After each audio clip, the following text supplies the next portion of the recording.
What's good? What's good? A1 family. What's happening?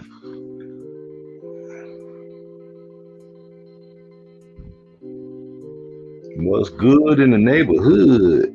What's happening, y'all?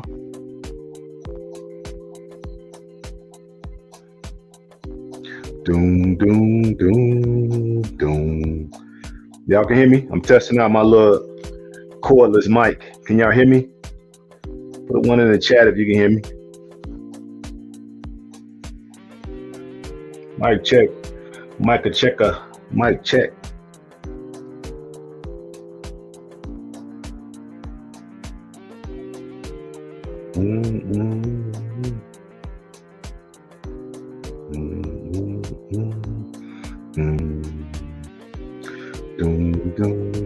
One, what's up?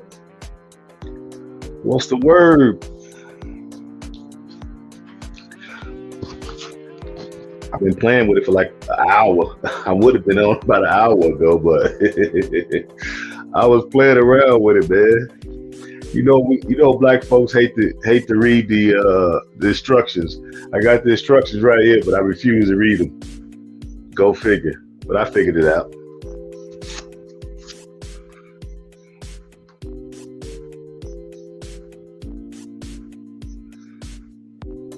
Doom, doom, doom. Doom, doom, doom. Give some people some time to get in the room. Y'all know I just pop on when I feel like it. I ain't got no weekly time.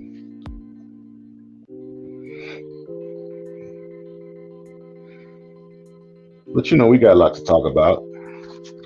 So all kind of events been going on in the world.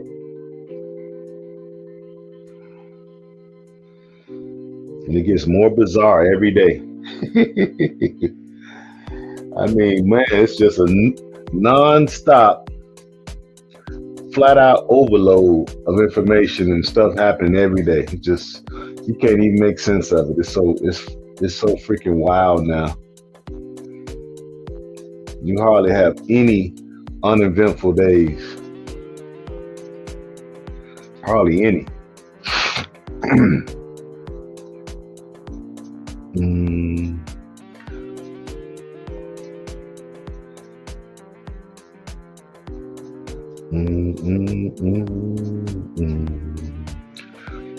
Doom, doom, doom. Yeah. Doom, doom, doom. Where you checking in from? Y'all put in the chat where you checking in from. and hit that like button because y'all know I always forget to tell y'all to hit it.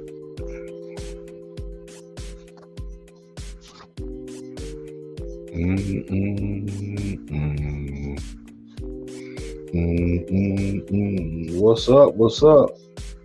Where you checking in from? Hit the like button. I'm trying to give people time to come in the room. Y'all know I just pop on. Yeah, Buckeye State. Oh man, the Buckeye State. That's the state I do not like. I can't stand the Buckeye State. They always be on some. The state police always be on some bull. Always. Last time I got a ticket, let me see what was I at. I think I was in the Buckeye State. What up? What up? What up, Sweetberry? Because they always giving people tickets. There be so many cops. When I like being going to Jersey or New York or Connecticut or where else I'd be going that way? Rhode Island, Boston, and I have to ride through that way, man. The Immigrant City, huh? Okay. Doom, doom, doom. What up? What up? I figured I'd come on today. I was supposed to have been taking a load over to Kansas City, but it don't have to be there until Sunday. So I was like, shoot, I went and got it loaded today and brought my butt home. Went to the grocery store, grabbed me something to eat, and shoot, came on home. Like I'm gonna get them a video tonight. Since I'm home, I really should have been on the road, but you know, it is what it is. They wanted it late on Sunday, so I'm like, hey, and no use of me rushing over there, spending the night in the truck when I can spend the night at home. So hey, y'all get a video. Get a live stream. You know? Let me know. Let me send out a couple text messages and get let Mr. Lawson, he called me earlier, so I'm gonna let him know. And I'll turn the camera on. Just give me a couple seconds, guys. Let me send them a text. I should have sent it before I came on, but y'all know we build it as we fly it.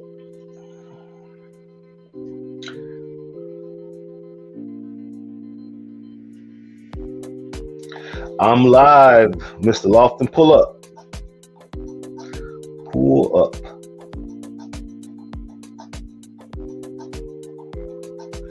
And let me send one to my man.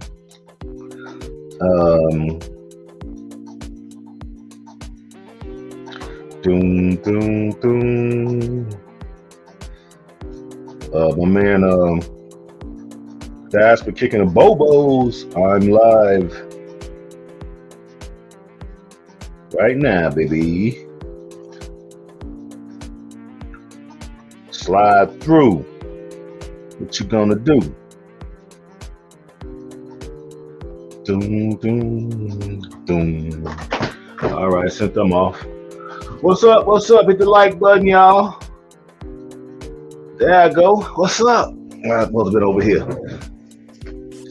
Doom, doom, doom. What up? What up? What up? What's happening? Do, do, do. Hey. Do, do, do.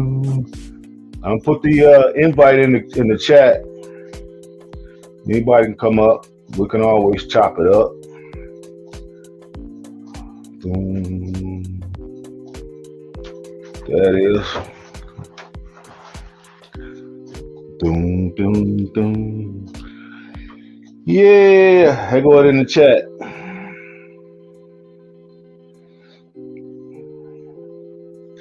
I figured we'll just come on and talk about what's going on out here. There's so much stuff happening. There's too much happening. I mean, every day is just bizarre. What is it? Bizarro world. every every day. You can't even keep up with this stuff. But I ain't really been catching too much stuff. I just know we still got the war going on over east. Uh, Old man been putting the sanctions in, so you know the sanctions ain't cool. My man Putin, what did he say? Uh, I gotta translate in the hood language. You stick your nose in my business, I'm gonna saw your head off. You never seen that before. What did he say? How did he say that? Something that you, I forgot how he said it, but he wasn't joking. I'm not playing, stay out of my business. And they steady antagonizing the man like he ain't gonna do nothing. So I think the last thing I really heard was um,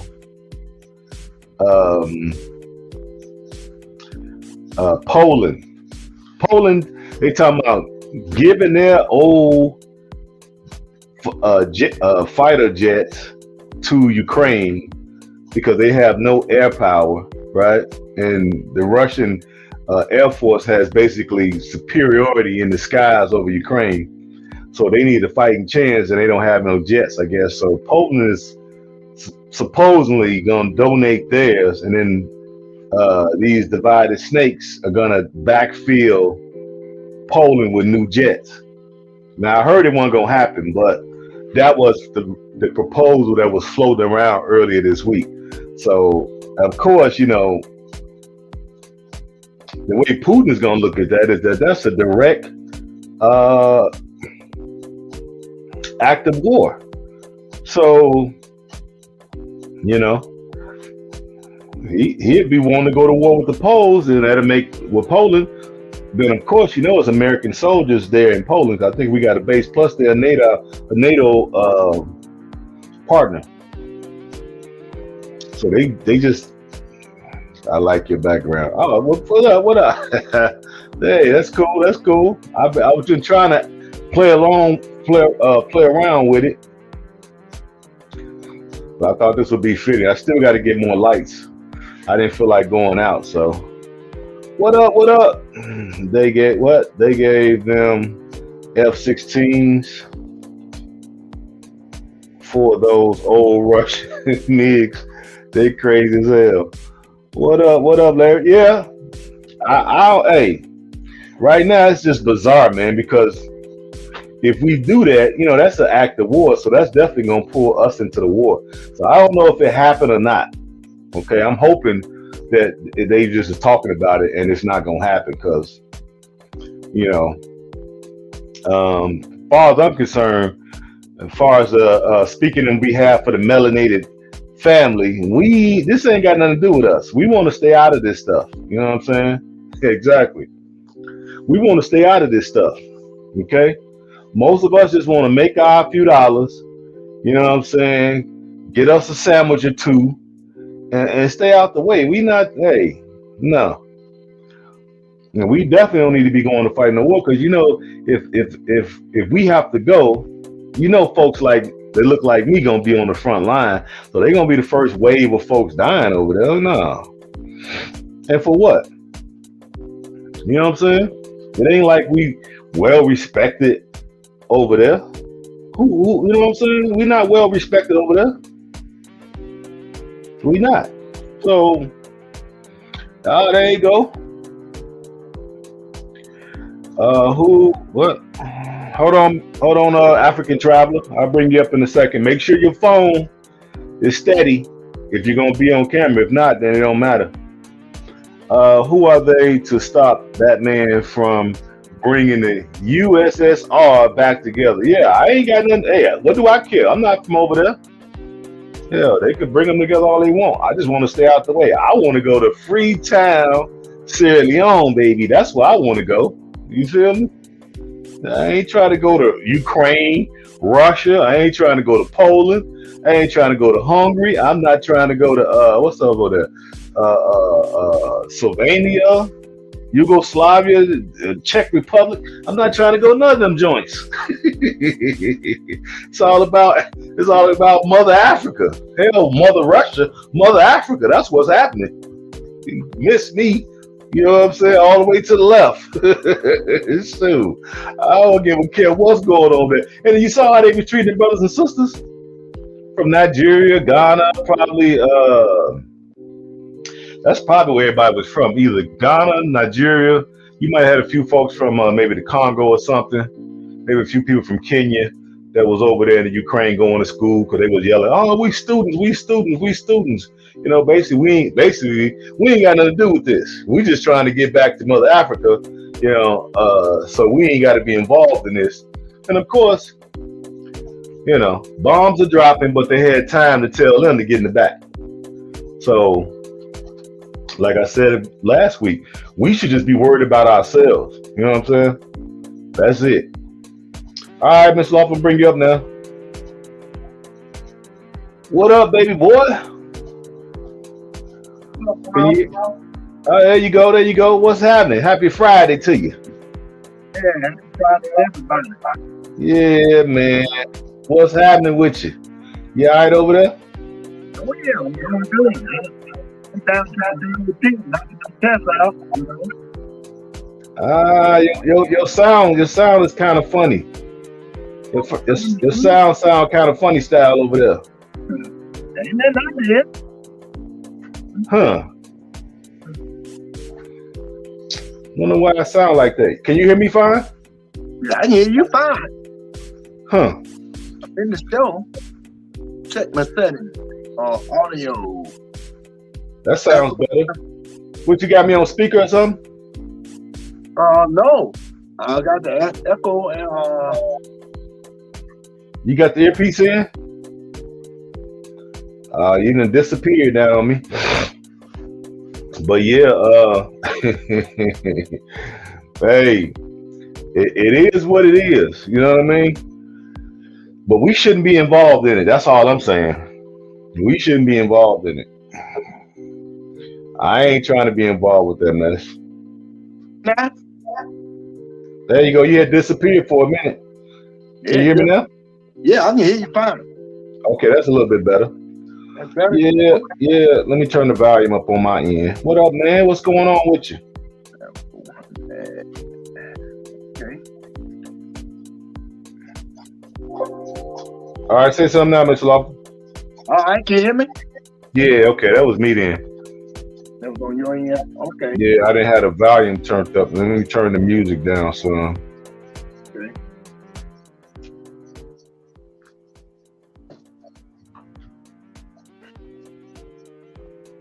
Yeah, I was down at the DOT taking care of business.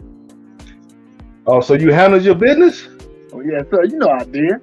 Oh man, come on, man. Would you stop it? It's time to go back home now. So you got your permit for your CDL today? I finished everything but the combination. I didn't know you had to do combination in Georgia. Yeah, you gotta do combination. You gotta do it in Illinois too. So I did everything but combination. I passed everything but that. I missed about one question. I didn't even study. Yeah, I wish. So you did general knowledge, air brakes, and what else? And hazmat. But I can't. She said I can't add the hazmat on until I get the combination out the way. So I go back Tuesday and knock it out. Oh, I thought, Mr. Lofton, I'm thinking that, yeah, you got to do general knowledge combination because when you get your tractor and your trailer, that's a combination. Well, you see? I was talking about them double haul. I was thinking about. Oh, you talking about doubles? Yeah. No, that's yeah. Doubles is no. You need the combination and doubles if you're gonna pull doubles. Yeah. See, I was thinking it was double. That's the way I was in my mind. So you took doubles. You took doubles too. You saying? No, I didn't do the doubles. I was thinking that's what it was. That's when I didn't mess with it. Oh no. I wish you had asked me. Yeah, I was afraid of me. Man, I blew everything else out the water. That's what's up.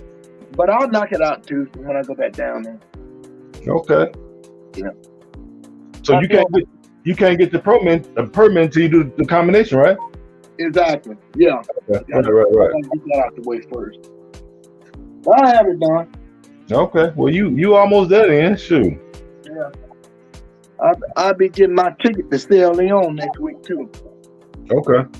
Well, yeah. Make sure before you get it, you talk to me so we can make sure we get it coordinated correctly, like me and you talked about off air. Remember? Right. Okay. No All right. problem. Just make sure you let me know before you do it, so we both on the same page. All right. That'll work. We'll do it. Yeah, man. So, what you think of my little background? It's all right, huh? That's the perfect background.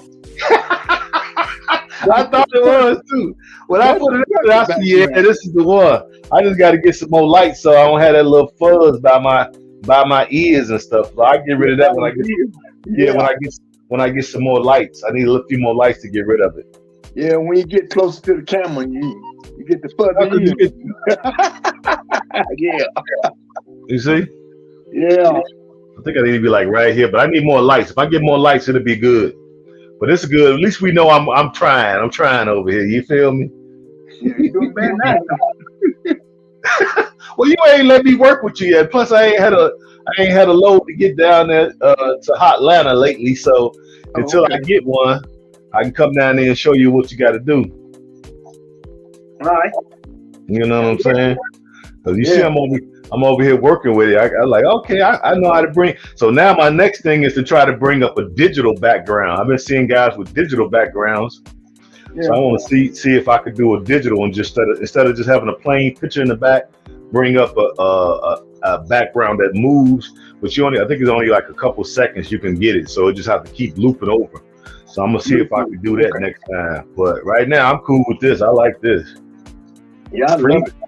Freetown, baby. You see it? Bo, got my time, Bo. You know what I'm saying? Yeah, that's what we'll be. Right there in the country. You know what I mean? You got them all right there. Let's see, we got Gambia on that too, Senegal, Guinea-Bissau. Yeah. We got Guinea, and we got Liberia right here in the corner. Got Monrovia. You know what I'm saying? We can have geography class over here. You know what I'm saying? We can have geography class, show you all the different countries in Africa, West Africa. Yeah. So what you think about what's been going on, man? You probably been keeping up a little bit more too now. Yeah, I think we're getting close to getting up out of here because they're gonna play it like they want to play it now, because they think they're in control. Yeah, that's right. It don't take much to kick stuff off. Every world war, if there's something small and little, it's nothing really big. Nah. Nothing big.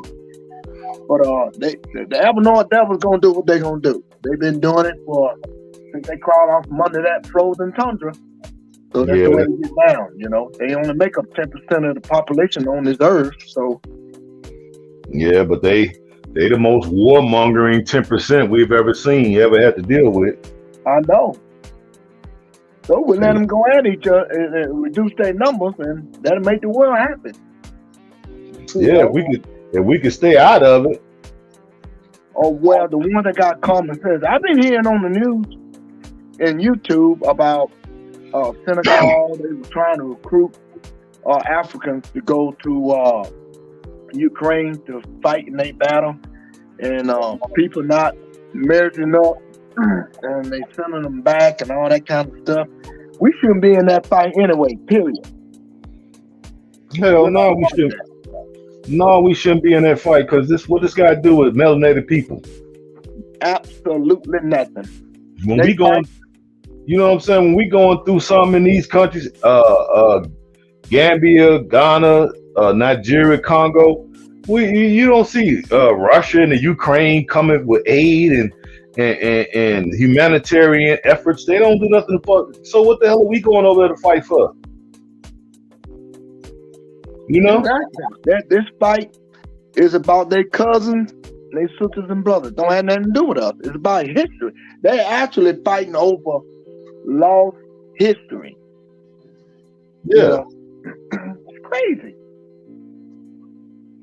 What we yeah, need to be doing is repatriating and becoming educated about ourselves, about our past, and the path to our freedom and our future. That's what we ought to be doing.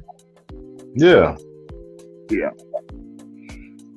But see, that's why I say for folks who don't really quite understand why we over here in these hills of North America, shout out to brother Khalid Muhammad.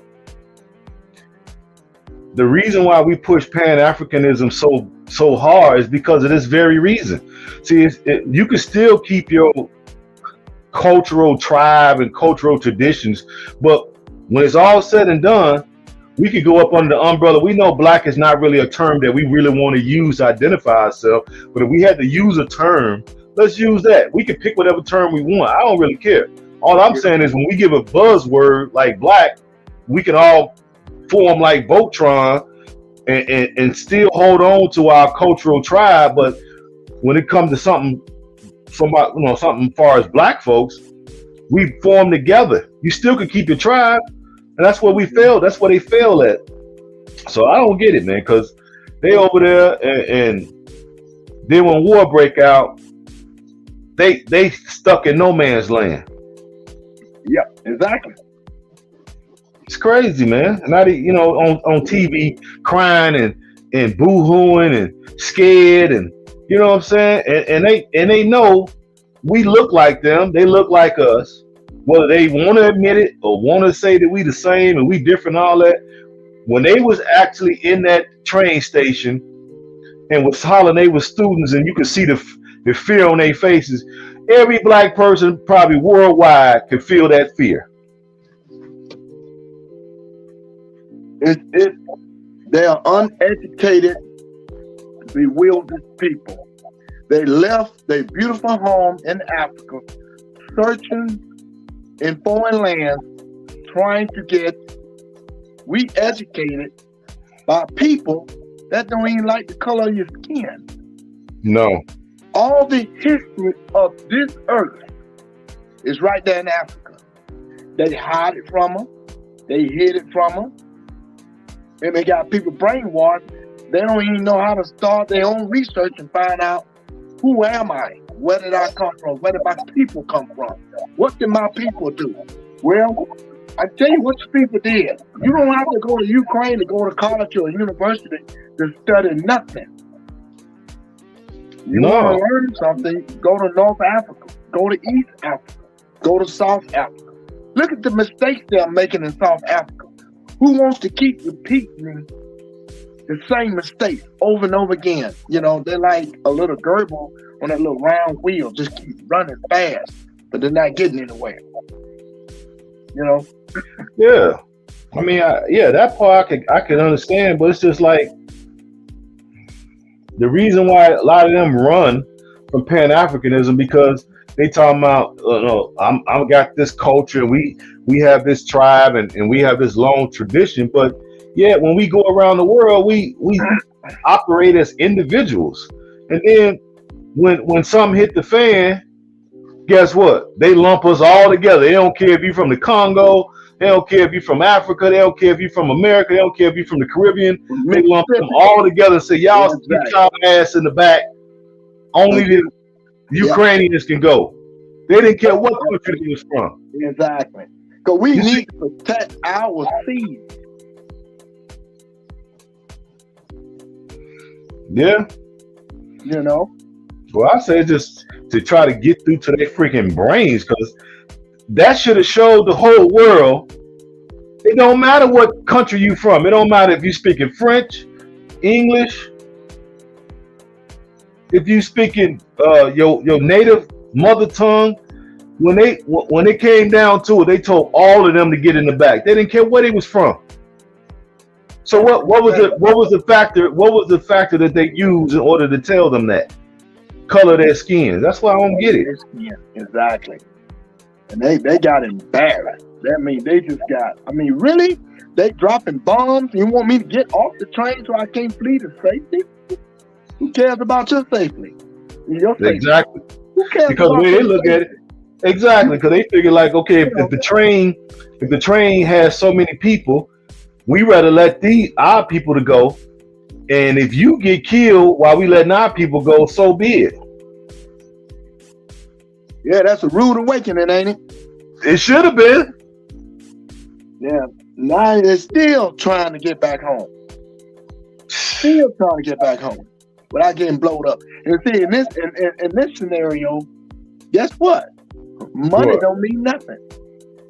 So if you got to go in your pocket, that's silly. You can't even buy you a plane ticket to go home, and you got a pocket full of gold. And you so educated, so smart. I'm gonna go to Amsterdam. I'm gonna go to Ukraine and get educated by a white man. They teach me how the world ought to be. Ain't that crazy?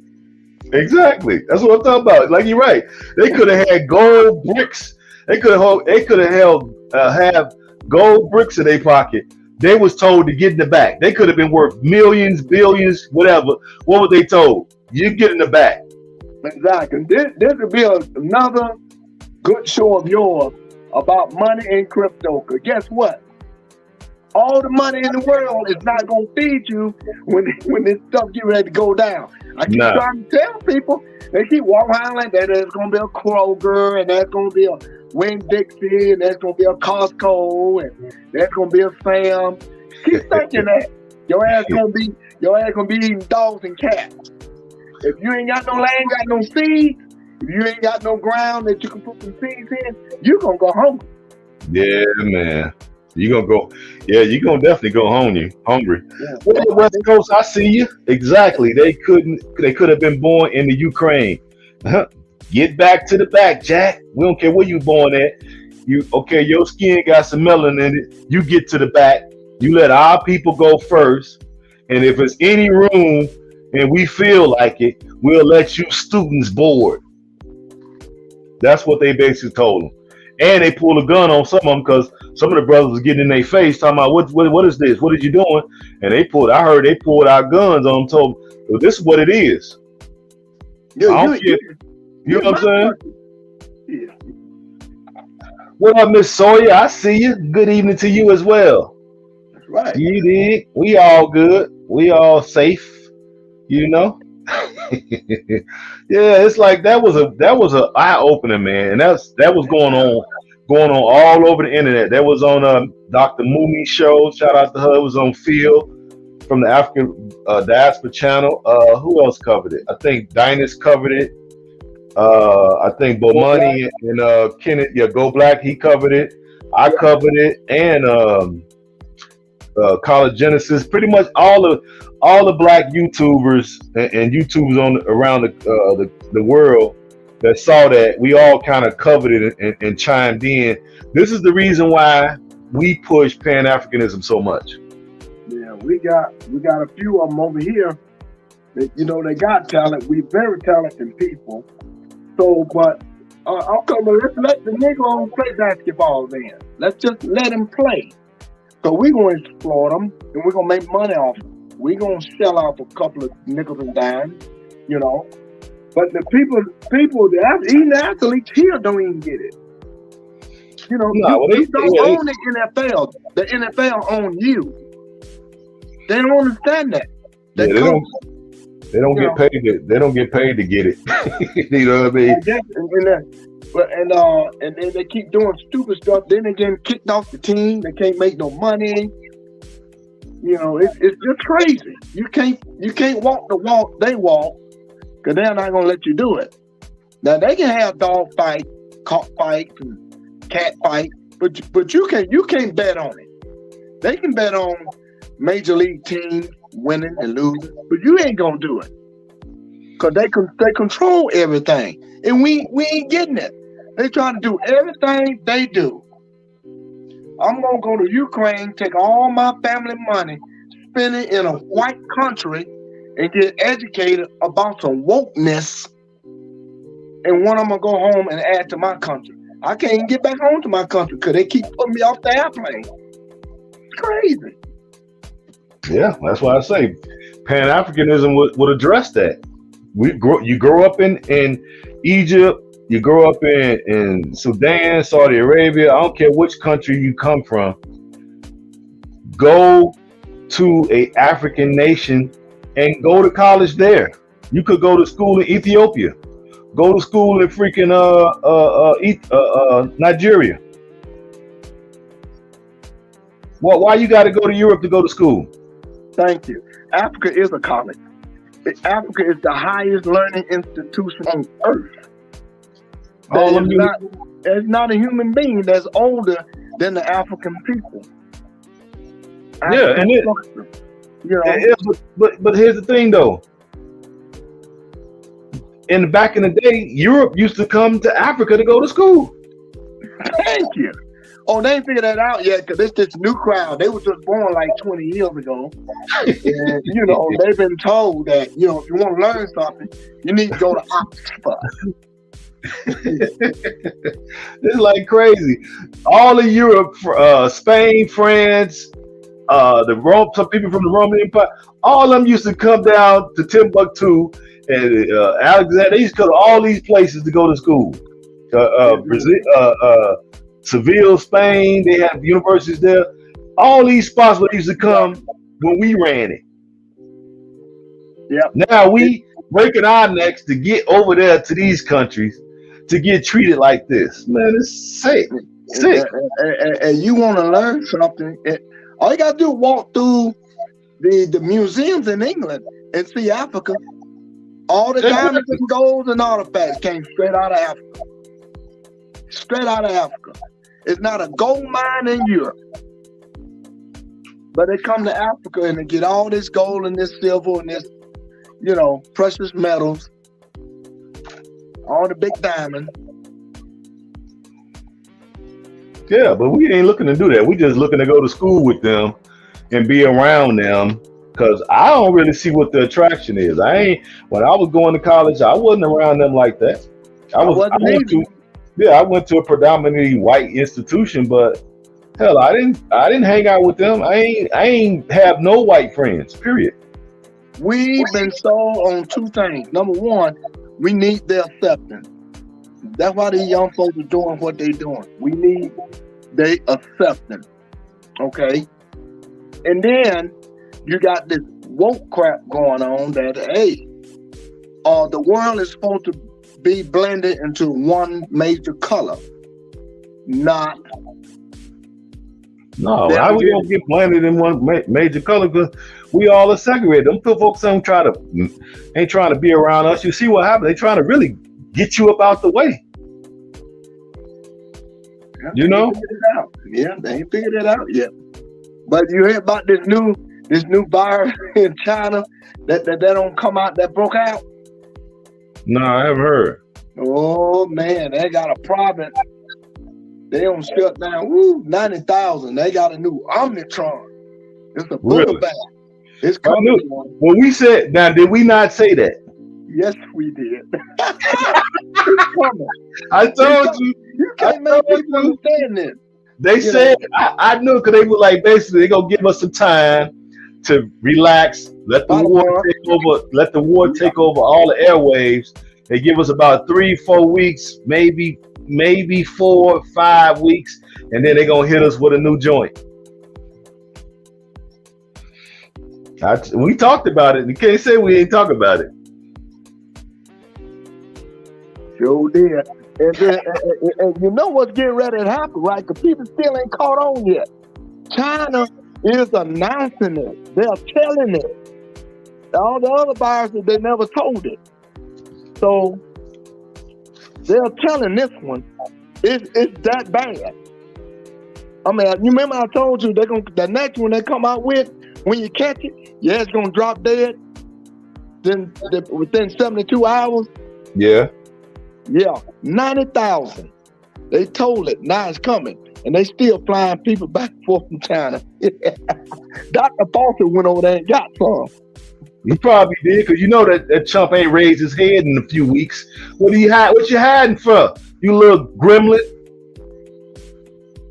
What is he hiding for? Because he rotten as hell. That's why he hot. Yeah, he need to be brought up on war crimes. Sweetberry, I don't know what the variant is called, the new one, but we knew it was one cover. You can just give it a name. It don't matter. We gonna switch the name up anyway. They already gave it a name. They call it the new Omnitron version from China. So there you go, Sweetberry. It's Omnitron 2. Guaranteed to put you 6 feet under. Well, there you go, Sweetberry. West Coast said, I said the next one was coming out just in time for Easter. There you go. Yeah, we said it. and I know it's real because the first one, the first two, China hid it. They didn't say nothing. They didn't admit to nothing. This one, they're telling the world and telling the Democrat president, oh, we got a bigger boo coming. 90,000 in China. Boy, they getting ready to put it down, boy. These Avenor devils out here, woo, they ain't playing. They ain't playing, I swear to God. People ain't caught on, but they're going to be dropping like flies because they've been experimenting with these viruses and these cures and these medicine that's making stuff go away. I'll say it like that. Okay. Yeah, and now they know how we get now and how we moving. Cause when you caught the last two viruses, they wouldn't give you no medication. They give you no. They say, well, you got COVID. You need to go home, self-isolate. Basically, they were telling you go home, let it grow in your body, because your lungs is a petri dish. Let the virus grow. When you get where you can't damn breathe, just call us and we'll come pick you up if you ain't drop dead. And we'll put you on this machine. And they've been giving people this medication they was giving African years ago to defeat Ebola. I forgot what the medication's called. Remdesivir or something like that. Well, we already know Remdesivir ain't nothing but a poison. In 14 days, it kills you. It destroys your liver and stops your kidneys from functioning. And then you die. And they were giving people this stuff here in the United States. And guess what? They all died. They all died. Well, you know what we were talking about a few months ago about being on code and the fact that you should not be trusting your health to people in lab coats. You should be a good steward of your own health, and you should pick up a fucking book. You should do some research into this stuff and not just let people tell you anything and you just fall for it. Yeah. Now, y'all know I've been coming out here telling y'all the type of stuff that we need to be getting, antivirals, to be prepared for this stuff. Keep your immune system in good working conditions. Start working out. How many times I talk about working out? Going viral, eating right, drinking water. I've always told y'all that since I've been coming on here because I knew this stuff was coming. And for folks who didn't decided, oh, I'm just not going to just eat whatever I want, do whatever I want. Hey, they got something for you. They sure do.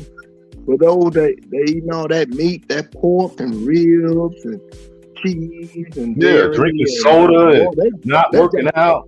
Oh, and that sugar. Ooh, man, that sugar. Yeah, that beet sugar. That's a killer right there. Yeah, they coming for you. They coming for you. Yeah, they had already compromised everybody's immune system, and now when they did exactly, because your system is steady trying to compensate for all this poison that you're putting in, what you call it food. Food. It's satisfaction. See, that pituitary gland in their brain, it makes them happy when that pituitary gland releases them endorphins and them chemicals, and they get this euphoria feeling. Ooh, I'm so satisfied. Ooh, the cake, it tastes so good. Ooh, man, did you taste them baby back ribs? You satisfied. You sitting down with microorganisms and worms growing in your gut. and in your brain. Especially the brain, because that's where the microorganisms go. I wonder why. Exactly. Yeah. Because they know your immune system is not going to attack your brain. They ain't gonna attack it. Then attack the brain because that's a nerve center. You know. Once the brain quit operating, that's when they pronounce you gone. Exactly. No brain activity, I talk to people about fasting. Get ready to start fasting, and I not say that so you can start creating healthy cells. Because once you start fasting, if you do it enough days, the body would just basically go. It would create new cells, and those cells would attack all your old damaged cells. So you basically get a whole new body. Yep. Well, folks don't know that. Yeah, every 3 months, the body replenishes the blood, it replenishes the cellular structure, it replenishes, but you have to fast. People think they're going to die if they fast for 3 days. I'm like, 3 days? That's easy. Yeah, it is.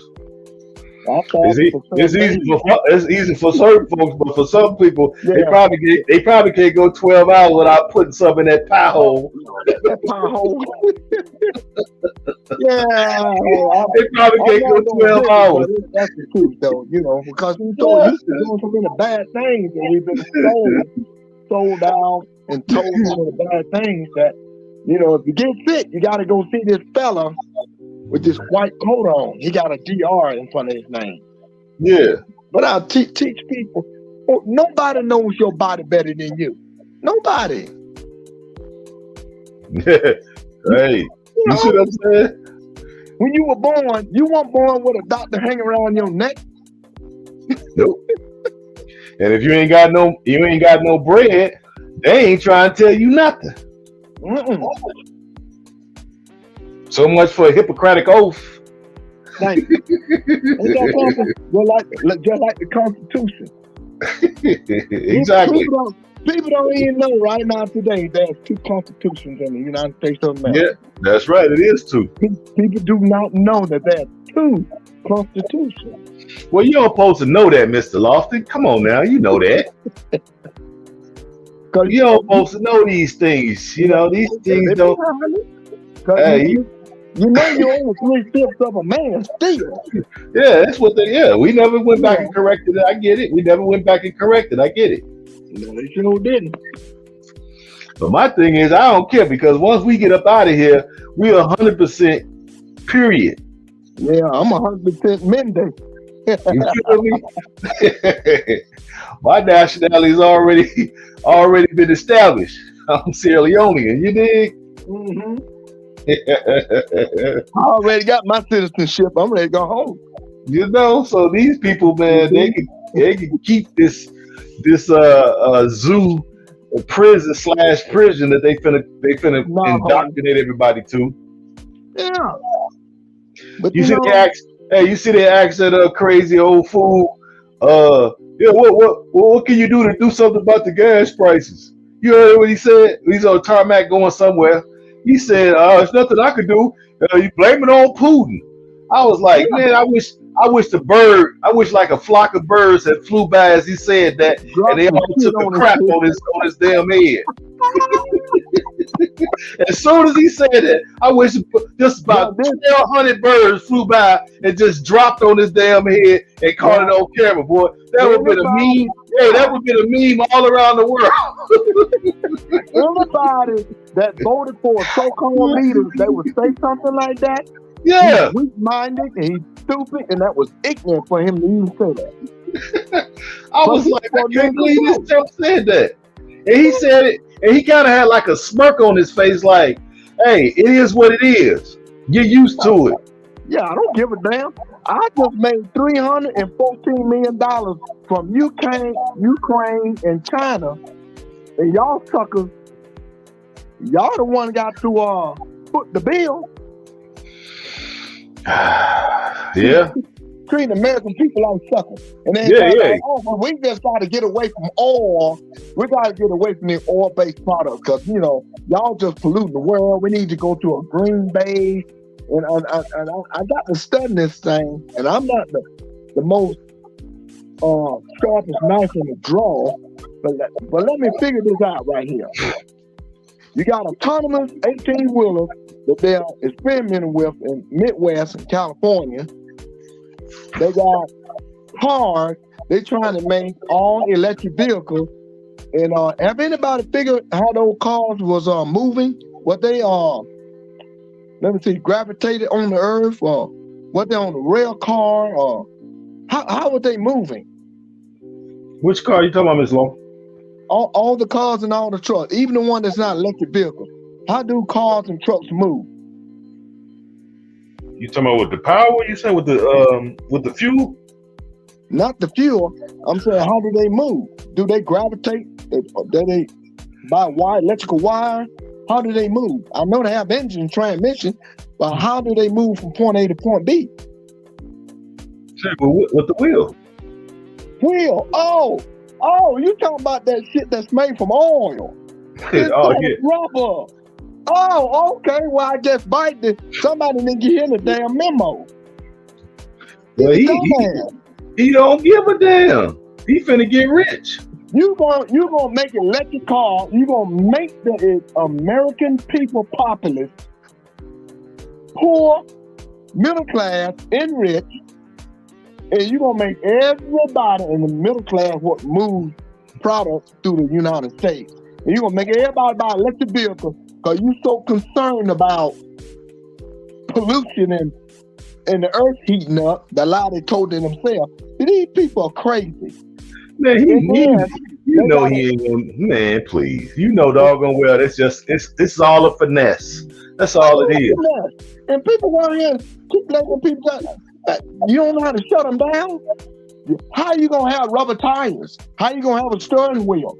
Guess what it's made out of? Yeah, exactly. That's right, that's stuff called petroleum. Yeah, what about the plastic bumpers and all the plastic trim and exactly. It's just a finesse. You're not reducing the footprint of oil at all. Nope. At all. At all. You just putting certain people out of business. That's what he's doing. He putting certain people out of business now. Yeah, Republicans. But you got to look at all the people who work in the fields, because you got oil fields, you got the drivers, the trucks. Man, it's a lot of folks that's going to be out of business if he keep pushing this narrative. Let them push it. They're gonna people gonna run them off into the ocean. Let me see. Now you gonna make electric powered vehicles. I don't care what country produces the lithium batteries, two different types. H.A.M. battery. Yeah, but let me tell you something. When they go bad, overheat, explode, whatever, got to be changed. Now, how you gonna recycle that battery? Well, we ain't thought that far ahead. We just gonna do this right now. You know how much poison and bad those lithium batteries is when they go bad. You have to change them out. You know, really? Yeah. These people are crazy, man. You can't get a rocket to the freaking moon to space with an electrical battery. Exactly. What up, Divine? I see you. What's up? No electric car. It is what is to get you off the grid so they know where you are at all times and can shut it down at their will. I think I rock with Will Smith. Yeah, exactly. That's what we're talking about, because we know it's all a finesse. You still gonna use a lot of fossil fuels to keep all these industries going, because we got plastic cups, we got plastic spoons, we got, all kind of plastic everywhere. So what is it really reducing? What he's doing is just taking money and basically bankrupting one industry, and he's going to give it to another industry. Some people still going to make money in this, and it's just going to be a transfer of wealth, but really it's going to hurt us, because I ain't got no $120,000 to go buy a Tesla. And if they come out with some old cheaper versions, are they gonna last? like an electric Yugo. Exactly. So what we gonna be riding in? You know what I'm saying? We ain't got no money to be buying them new vehicles. And then what about remote areas where they ain't got the plug up stations, because they not everywhere? Well, some people are a little smarter than we are. They already did the damn footwork. So they already know how far you can go in them damn batteries. It's a joke. Exactly. It's a joke. And then some places take longer. Look, it's no continuity because I've been watching some of those videos just so I can kind of get up the speed and watch them do it. Some places charge, it don't take that long. Some places take longer.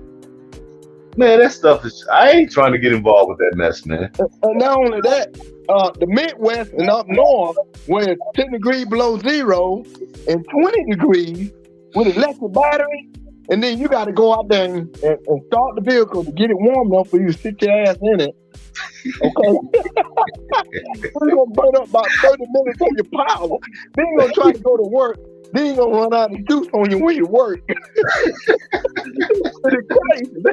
crazy. Hey, can you imagine just seeing a bunch of electric cars on the side of the road needing a ride? Yeah. And I mean, you're going by in your big yellow truck. Y'all need a lift. Y'all need some gas. Boy, you can't make. Hey, if we wasn't actually seeing this with our own eyes and hearing it with our own ears, we couldn't even make this stuff up, man. If I was born like in 2050 and I had to look back in the history book and say, they did what? That was stupid. Like, damn. Oh man, the kid 50 years not gonna look back and say, yeah, that was the evil time of America. That was stupidity. That was the bizarre time. We didn't know what they were doing. Let's see. Devon said they will come when it comes with cheap version. Exactly. Just like flat TVs and cell phones used to be expensive. Now everybody got one. Exactly. That's true. But now if we get a cheaper version, right, we still gonna have some problems because with the cheaper anything, you always have problems with it. That's why you're gonna have to have technicians. You're gonna have to have road techs. You're gonna have to have all kinds. You got to basically create whole new industries in order to support this mess. And money. Because that's what that shit gonna cost your ass. That's what it's gonna cost you money. You know what I mean? If you on the side of the road, do you need special tow trucks? Do you need special mechanics? Then where you gonna get replacement parts at? Exactly. Oh, China. Oh, go figure. Go figure, right? Mm-hmm. And then we need all the new fueling stations all across America, and even in these remote southern places. So who gets the contract for that, and where the money gonna come from? Let me see. I figured that one out already. I was pretty smart on that one. Okay. The money is gonna come from taxpayer. Oh, what you say, tax sale? No, taxpayer.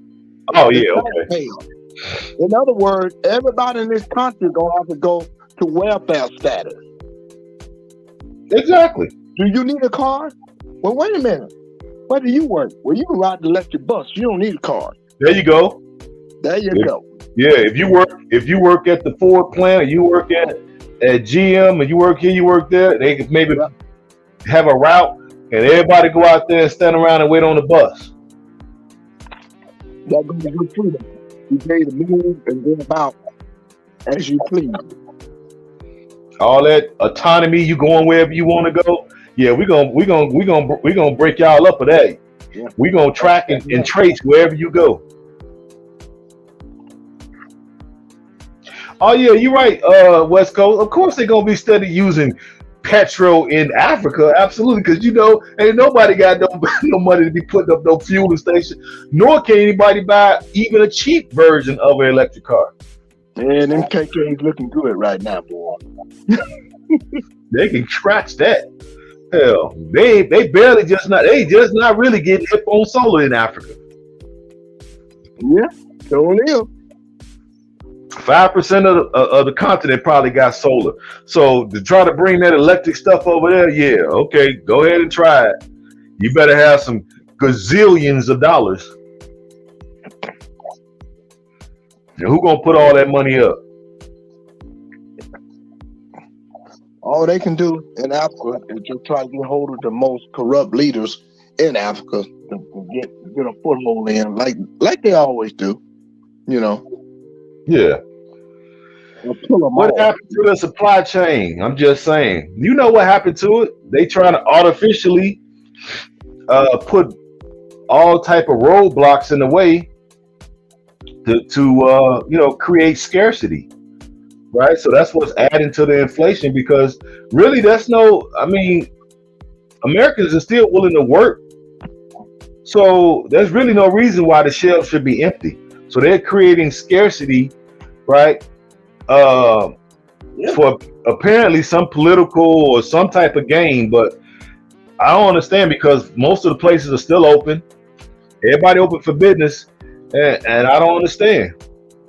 So they're creating it because apparently it's another tool that they're gonna use to bring us to our knees because they're gonna wipe out the middle class. It's already it's wrote down already. They're not trying to have a middle class. They want lords and serfs or lords and peasants. That's it. Nobody in between. Now, Obama started that program 6 years ago. He initiated that. So it is. And y'all thought he was black. He was the first gay blade half breed president. Now we can give him credit for that. Oh yeah, absolutely. But he wasn't what they, for lack of a better term, he wasn't a ethnic black person from this country. No, because he was a mixture. And then when you look at who he was raised by his mother, and then you look at who his grandfather was.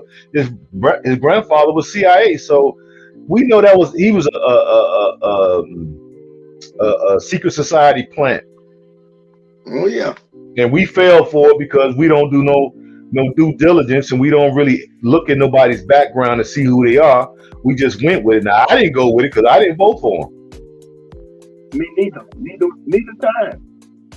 You know what I mean? So I didn't fall for it because I took the time to look into his background, and when I saw that his background was being scrubbed from the internet back then because they were talking about his grades, I'm like, yeah, let me go in there and look up and see what kind of grades he received in Columbia. And then when they started scrubbing the internet of all his information, I said, yeah, he an industry plant, because really they should have been leaving that stuff up to really gain our confidence in him. But when they started scrubbing the internet, I knew he was a plant. Oh yeah.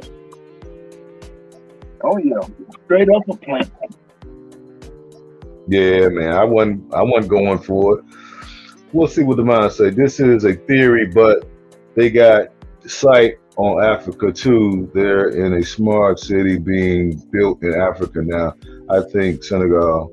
Yeah, but see, the thing is, I hear what you're saying with that, but that's just, I mean, like, okay, look at the map here. That's why I got the map up.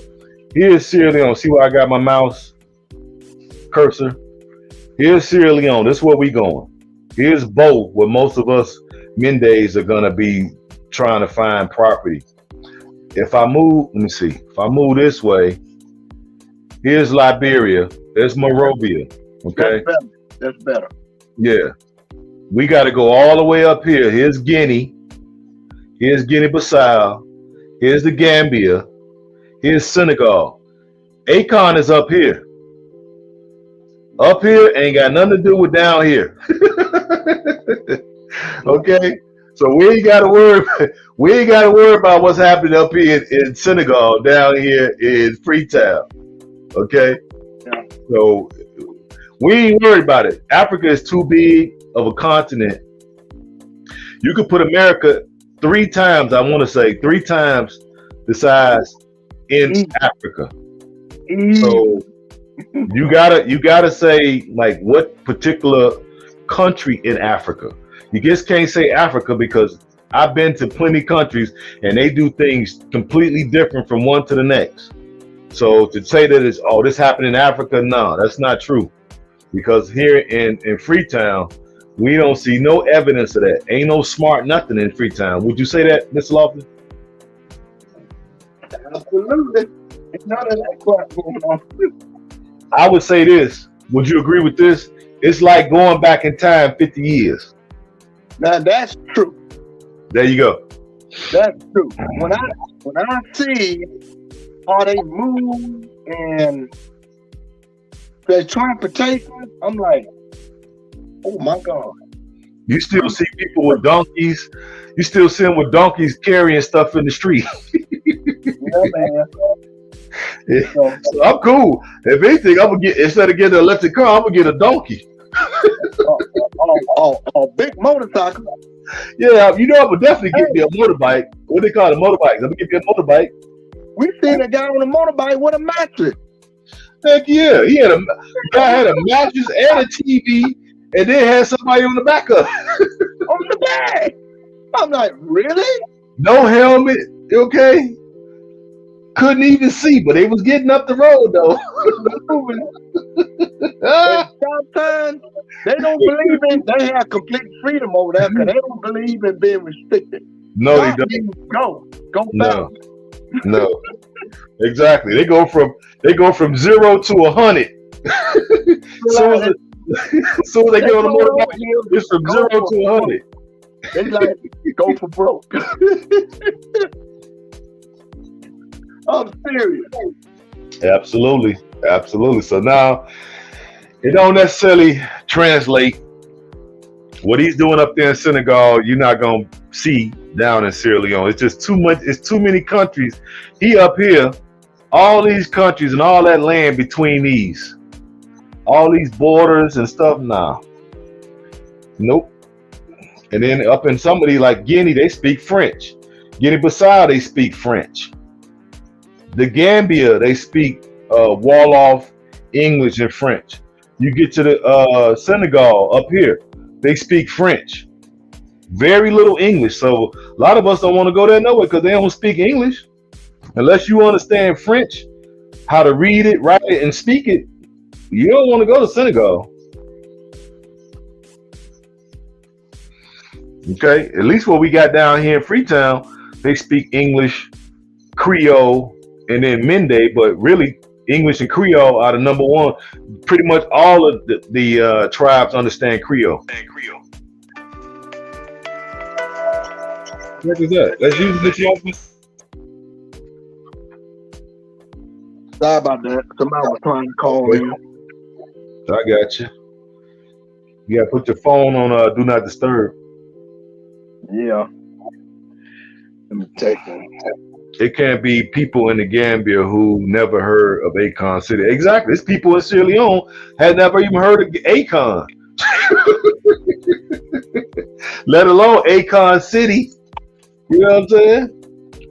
Unless they seen it from television. Yeah. If it ain't on TV, then they don't know nothing about it. Because that's how it is. Everything that they pretty much know, they learn from TV. So unless they didn't see some type of documentary, they don't know nothing about Akon City. And if we hadn't seen them putting on television certain programs, we wouldn't know nothing about it. That's the only reason why we know something about it. And then when I went to Senegal, hell, the country is big enough. I didn't know what Akon City. I was asking people, and since I don't speak French, I didn't even find out where the hell Akon City was at. Because I was sure trying to make the rounds, but I couldn't do it. So a lot of these countries are not fit for us to go. I'll just let y'all know that. Especially if you don't speak the language. You can't even order a pizza without a translator. I had 3 people translated to get me a vegetarian pizza, and it still got jacked up. I'm like, man. And it's expensive there. That's the other thing they don't tell you. Senegal got prices like America. So that ain't, you go broke over there quick. I mean broke. You go broke over there. Cause what did I order? I ordered a vegetarian wrap and some pumpkin soup and a side salad. It cost me 32 American dollars. And this was a lunch. I was still kind of hungry, you know what I'm saying, at the end of it. What up? Greetings. What's happening? What's the word? We see you. I heard Nigeria is very expensive too. Of course. Now we got it made because in Freetown in Sierra Leone, for whatever reason, man, the prices is low, and then the money, the USD go pretty far, and when you exchange them to Leones, it's about what is it going now, Mr. Lawson? What is like I forgot what it is now, but for every 100 you get like a million something. 1,145,000. There you go. Per 100 USD. Yeah. So money, and you got the chance to spend some money over there. Can you tell them your money went pretty far, didn't it? A long way. Now you go to Ghana, it's only 5-1. So you get 5 Ghana CDs for every USD. So it's a little bit more expensive there as well. But you get to Senegal, it's off the chain with the expenses, baby. No, I will not be going back there. I can tell you that now. Don't say it too loud. They might change it before I get there.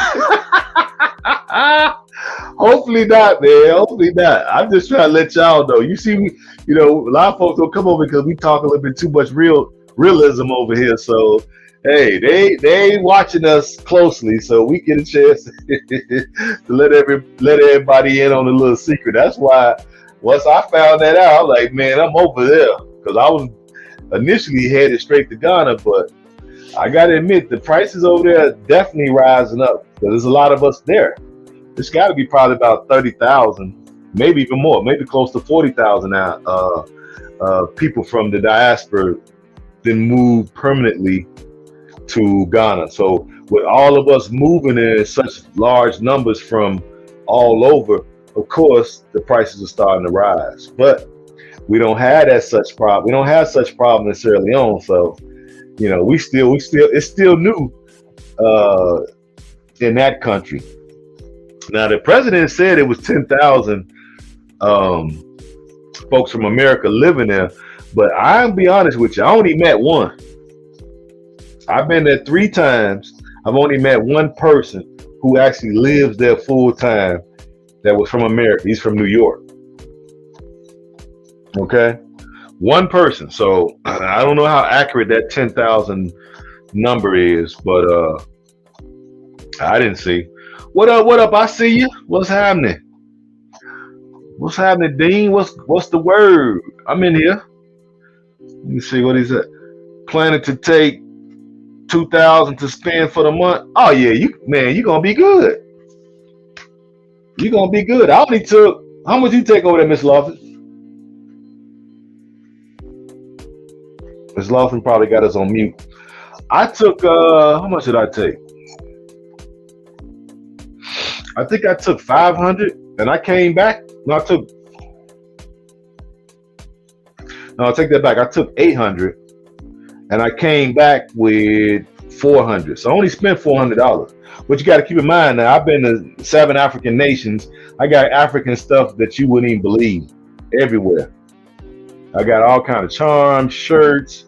I got hats. I probably got over 100 shirts. So many I can't even wear them all. So 2,000 is plenty. You're gonna be bringing money back. I thought Sierra Leone was above Senegal. No. I don't know where you got that from. It's below. Senegal's up here. We're south. Yeah, we're south. That's why I brought this map up. Let me see if I can get out the way.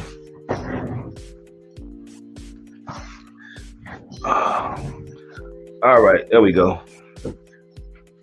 so you can get a better idea.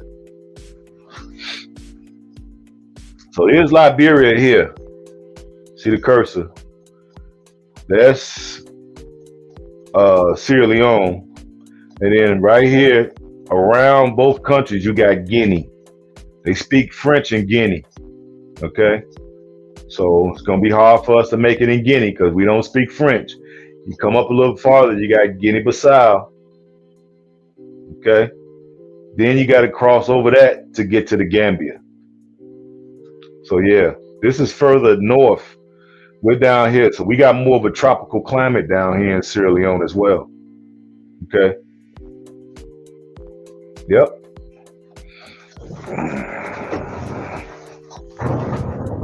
Doom, doom, doom. So yeah. Doom, doom, doom. Hoping what? I'm hoping to get a new wardrobe. Yeah, I got, man, hey, I got some stuff. Matter of fact, let me go show y'all.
Yeah, I hope this still, my thing is still hooked up.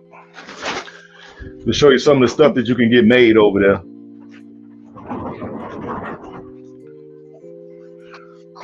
Doom, doom, doom. You see me? You see me? Let's see if I can get on in the right angle. There we go. Yeah, I had this one. Huh? Yeah, looking good. Hey.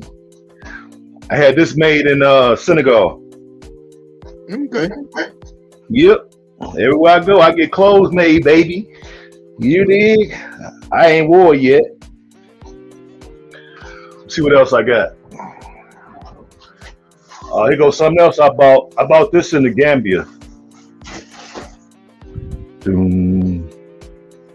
But I bought this for my son.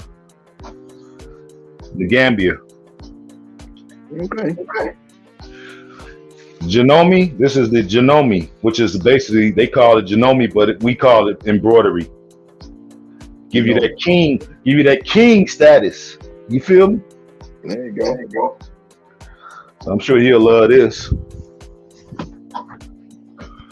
And I got this made in Sierra Leone. I haven't wore it yet. Doom, doom, doom. Nice. Yeah, man. It's that tie and dye, baby. This material is so light.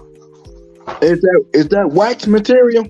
No, it almost feel like it, but no, it's not. Look at that. Oh, okay.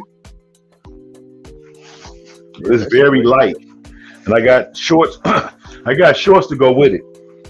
Yeah, you need shorts over there. Shit. Yeah, you ain't got to tell me.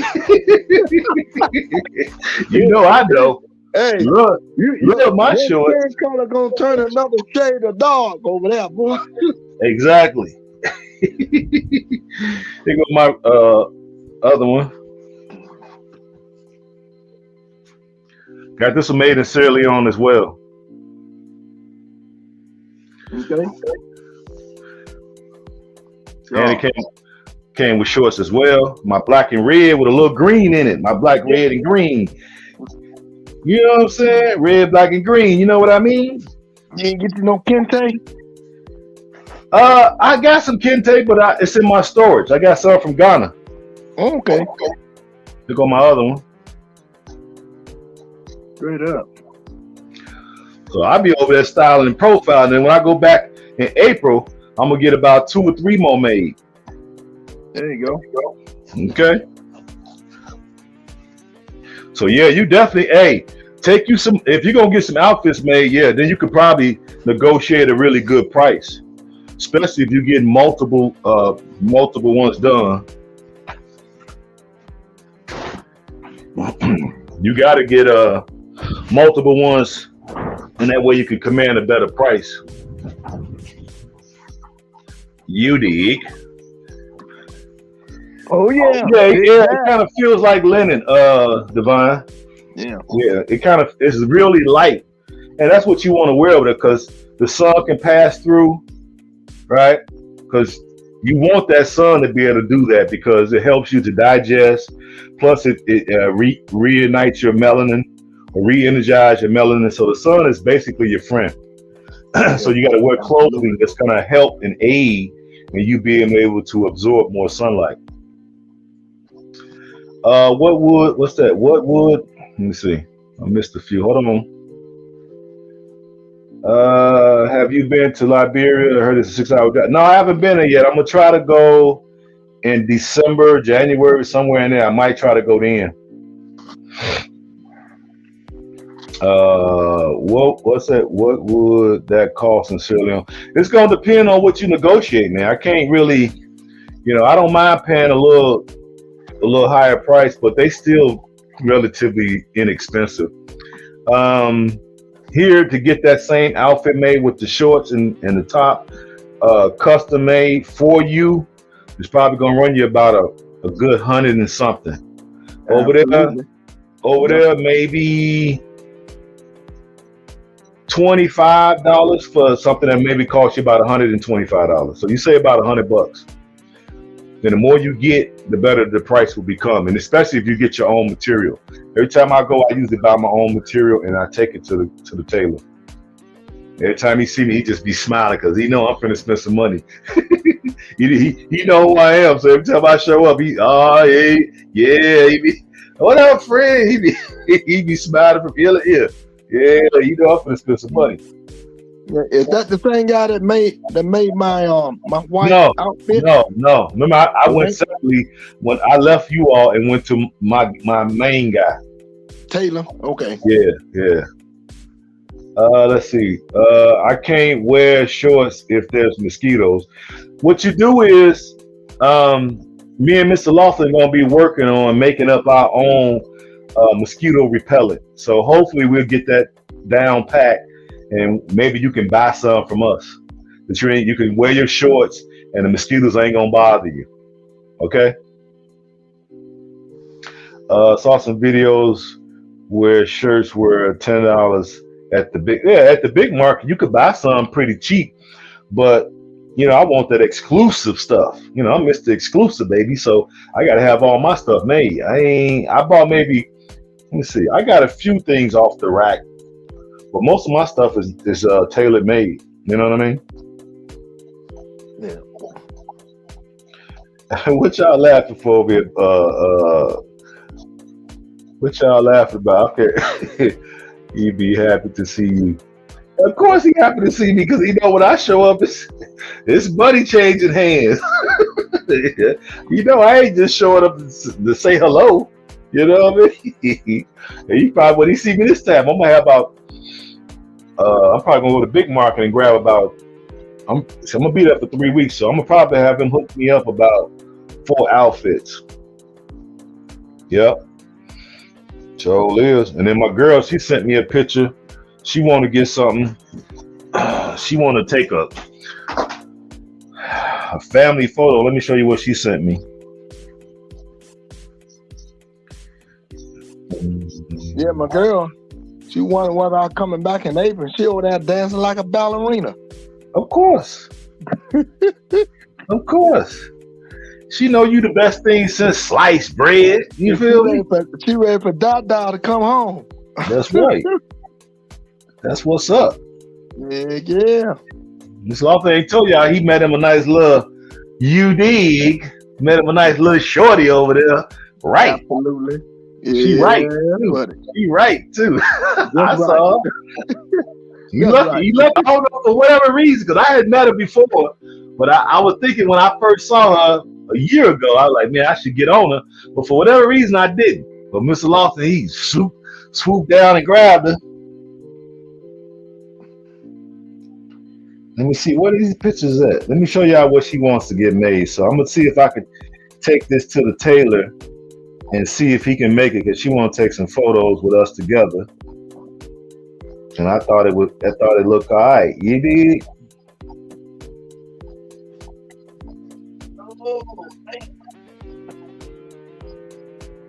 That's what she. Let me see if y'all can see that.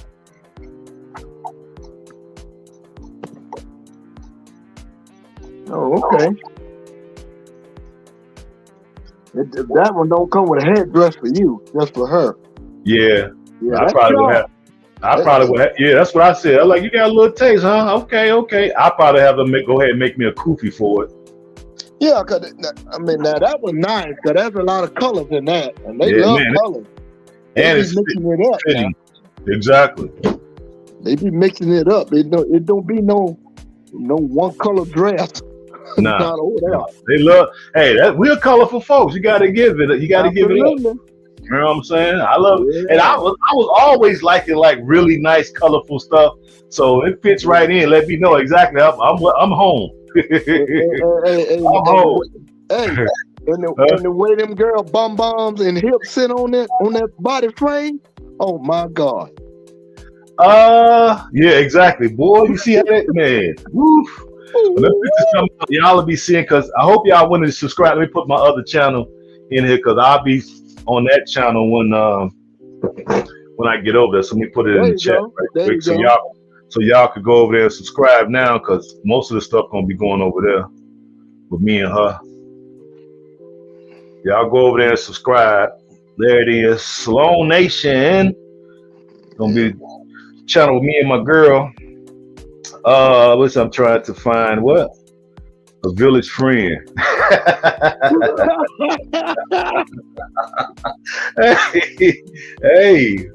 hey, you gotta have boots on the ground. They gotta see you. You know, make sure you know what I'm saying, your glamour is looking good. Make sure you exfoliate your skin and get your beard or whatever you wear, get your stuff all nice and right. Make sure you get your body in order. You know what I'm saying?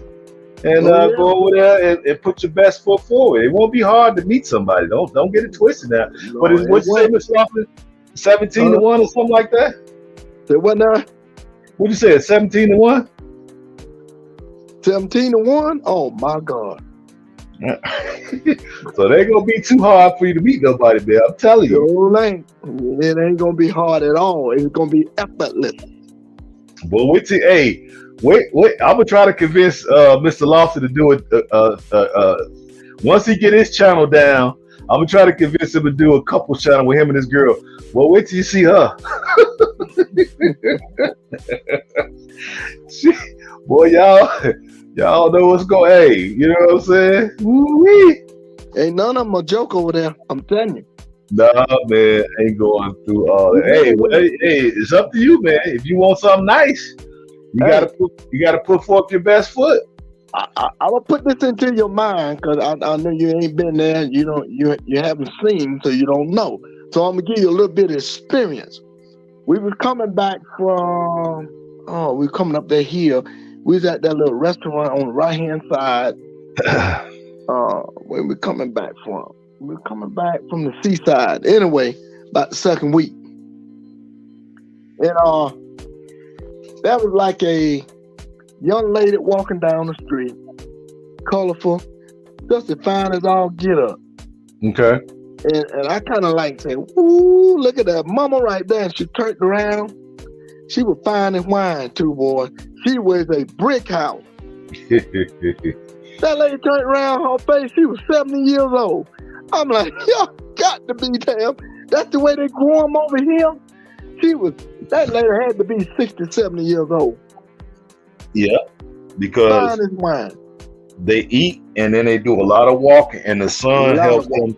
The sun helps them with digestion. It helps them with their energy. Yep, skin. Man, So ain't nobody over there on crutches. nope. Ain't Not unless nobody, they was born that way. The only one that I seen that was in wheelchair was the one that was in the war.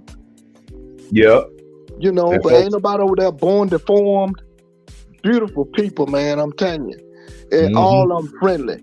All got a disposition that you can just sit down and just talk all day. Absolutely. Yeah, they got that type of they ain't look at it like and try to run and act like you finna rob them and all that paranoid, schizophrenic crap that we get over here from the Avalon Devils and they friends. PTSD, baby. PTSD. Yeah. You go over there, it's like, damn, I'm free. Absolutely. Now you can't tell me that you didn't feel all that weight and frustration and stress just lift off your shoulders after we was there for a couple of days. The only thing I had was the only restriction that I had was we had to stay on schedule with that doggone bus. We had to go to this hotel, had to be at this spot. But if it weren't for that, oh man, I'm like a mosquito. I'm burning all y'all had to. I'm just as free as a mosquito. I had so many things to see, so many things that was planned out, museum, music, food. But if it weren't for that, man, I could walk no water. This love got me crying over here.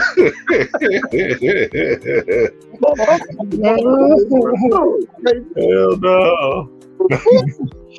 Hey man, I had the time of my life. I can't wait to get back over there. I know I had a ball. Remember that night we had the fire on the beach? Oh yeah. What was the bonfire? Yeah. Yeah, at the place. Right down the beach. In front of the ocean. Yeah. Oh yeah. Man, that was nice. That was all right. Yeah, I like that too. I think we're gonna do that again when we go back. Because we'll be when we go back, I'll be there again. So I'm probably gonna off to do that again because we came out there kind of late.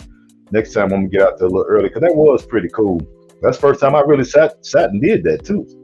Yeah, sat and chat, talk. Everybody gave their spiel, stood up, and I kind of narrated the second half of it. It was pretty cool. Yeah, I don't know whether it got recorded or not. I tried to record some of it, but no, because it was too dark, and then we didn't bring lights to go on our cameras and all that stuff. So yeah, it was impromptu. Yeah, I took a picture and it came out really dark. I can't even use it because it's too dark. Yeah, it was pretty good. That was cool. Now since I got I got cameras now and I got lights. Now I'll be able to put some lights to these cameras. Yeah. So we can take some more footage, especially for the new channel. Y'all make sure y'all go over there and subscribe to the Salone Nation channel, me and my girl, because a lot of the stuff gonna be going over there, and she'll be more involved, and we'll get a chance to ask questions, and I'm sure y'all gonna wanna know things. So that'll be y'all opportunity to ask. You can get it right from the horse's mouth. It ain't got to be me narrating. I can ask her the questions and we can let her answer. From the natives, from the people, from the men, the women, the vendors, awesome people. Yeah. Maybe we can start getting her to do some tutorials on language, on how to learn Creole, because she's been trying to get me to learn, but I'm like, man, look, I already got to try to figure out how to make this move. You know what I'm saying? And get a business jumping over there. And then we talking about, possibly getting married. So man, we got a lot to do. Yeah, my girl, she big on Creole, but she taught me a couple of things. But I said, well, just start right there, cause you have to wait till I get over there for you to teach me. Good. Yeah, I think that's what I might do. Get her I could sit down and write out the program. Right, on how it's to be structured, and then give it to her, and then she could take us through a short tutorial. I give her one of my old cameras or one of my old phones so she can record on. We don't need nothing really expensive because we don't want nobody taking it from her. And she could do maybe couple weekly videos and get us to learn a little bit faster so we can put some sentences together. You know what I'm saying? Yeah. Oh, And you yeah. can always go back and slow it down and you can replay it to learn. You know what I mean? Yeah. What up, Cynthia? I see you. What's happening? Welcome, welcome, welcome, welcome. You dig? What's good? Man, we just trying to figure out a way to escape these hells of North America, these divided snakes, this damn Erica, the illusion. You know what I'm saying? We just try to get up out of here, and we trying to go over there and plant our flag in the motherland and leave all these folks behind, because we sick of this mess. And we've had to deal with this stuff our whole life, and we got to the point where, hey, look, I'm sick of dealing with this mess. I want to go to where I'm in the majority. Yeah, okay. You the majority. Woo, you the majority. How did it feel? Yeah, let me ask you, how did it feel, Mr. Lofton, to be in the majority? Man, that was an awesome feeling. I loved it. I ate it up. I mean, everywhere I turned. Really? You had to hunt that Alabama to find one. You had to look hard. So you saying we went through all that countryside, hours and hours and hours on the bus getting to those different provinces, and how many albinoid devils did you see? None. Ripped. And the brothers and sisters in the provinces was more happy to see us than the ones in Freetown. Absolutely, because they don't get a lot of visitors from out of town. I mean, they smile with genuine. They like, hey, these brothers, I heard y'all from that land across the ocean. Business with them too, you know. I like. Let me ask you another question. As they always say, because people be just hear something on the internet and just go running with it, right? And they be talking like they know what they're talking about. Now, we were there in Ceylon for two weeks, not 1 week, 2 weeks. Absolutely. How many of them Asian devils did you see? I didn't see none. I seen zero. Now, I know they was on the boat. Now, when I went to Banana Island, one ship, where they was doing fishery, where they have fishery, pulling up stuff that Africans don't eat. Now, I seen that boat, and I seen a couple of faces on the boat. But that was the only time I seen them. Because they got a contract with the government of Sierra Leone. They let them fish, and then they build bridges and roads and what have not, you know. Yeah, but I'm saying, how many did you see? Is what I'm saying. How many did you see? No, I didn't see none. I didn't get close enough to shake one hand, because they was on the boat. I was on the boat, and you know, I didn't see any. Now, but you have heard the narrative, as they say all the time, that the Chinese is just taking over all of Africa. Isn't that what they say? Yeah, they took over those people's mind that's saying that. Their mind been taken over, because they don't know what the hell they talking about. They've been fed crap, and they take the crap and feed it to you, and they think it's supposed to taste just as good when you get it.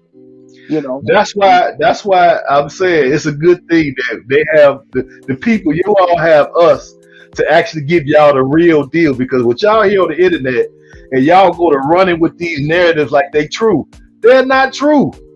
Yeah, I keep hearing people come to me, a couple of my own family that, but I heard them they don't like us. I heard that they hate us and this and that and this and that. And none of these people that brought their information to me have never ever been overseas, never ever been to Africa. I said, who told you that? Well, so-and-so told me that. I said, well, have they ever been there? No. See? Really? See?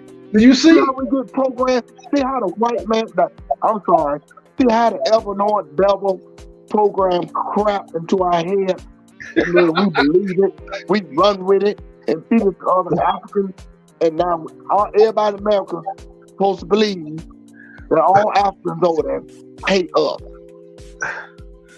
Hey, that's why I say, man. Hey, when I be hearing some people and they try to argue me down, like I don't look, they be trying to argue me down, like I don't know what I'm talking about.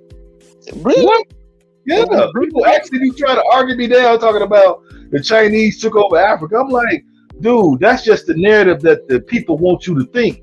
The truth is totally different from what actually they're saying. Yeah, it's some Chinese there, but it's like 1%, if that. And it ain't 1%. It's not even 1%. Shoot. 3 billion Africans? Really? Yeah. Ooh, man. See how poor we got in our thinking, in our mind? Hey, it's a shame, man, that we believe everything people tell us, and then when people like me come around, when people like me come around, I'm the fraud, I'm the phony. Yeah. Yeah. I'm the person misleading you, but y'all been believing a lie from somebody whoever said what on some channel somewhere, and so y'all really believe it. And here I am, just a regular cat from the street, telling you the truth. I ain't got nothing to gain. Been there, done that. And that's why I'm so glad Mr. Lofton got a chance to experience it, and we experienced it together. So I got somebody now to ask these questions so you can see. And that was his first time going. Yeah, I enjoyed it too. And I can't wait to go back. Me either.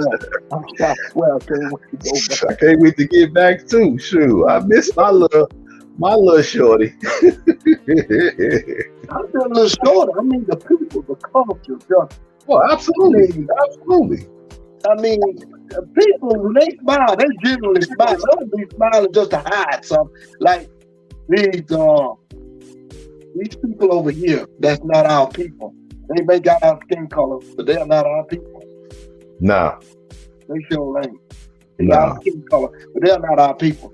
They're going forever long.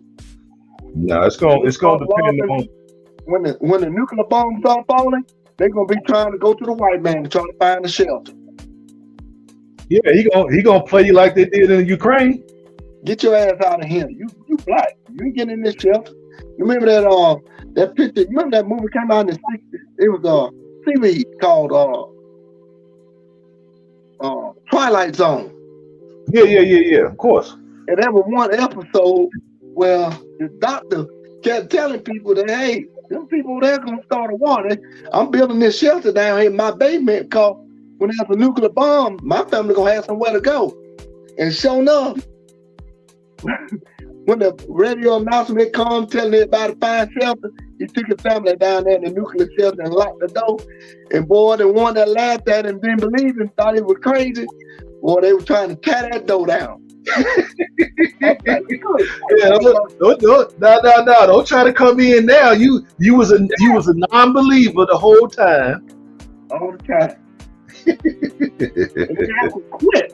They have to quit. When a war happens, people don't understand because the people that's living in America now, most of our mothers and fathers, most of them already gone.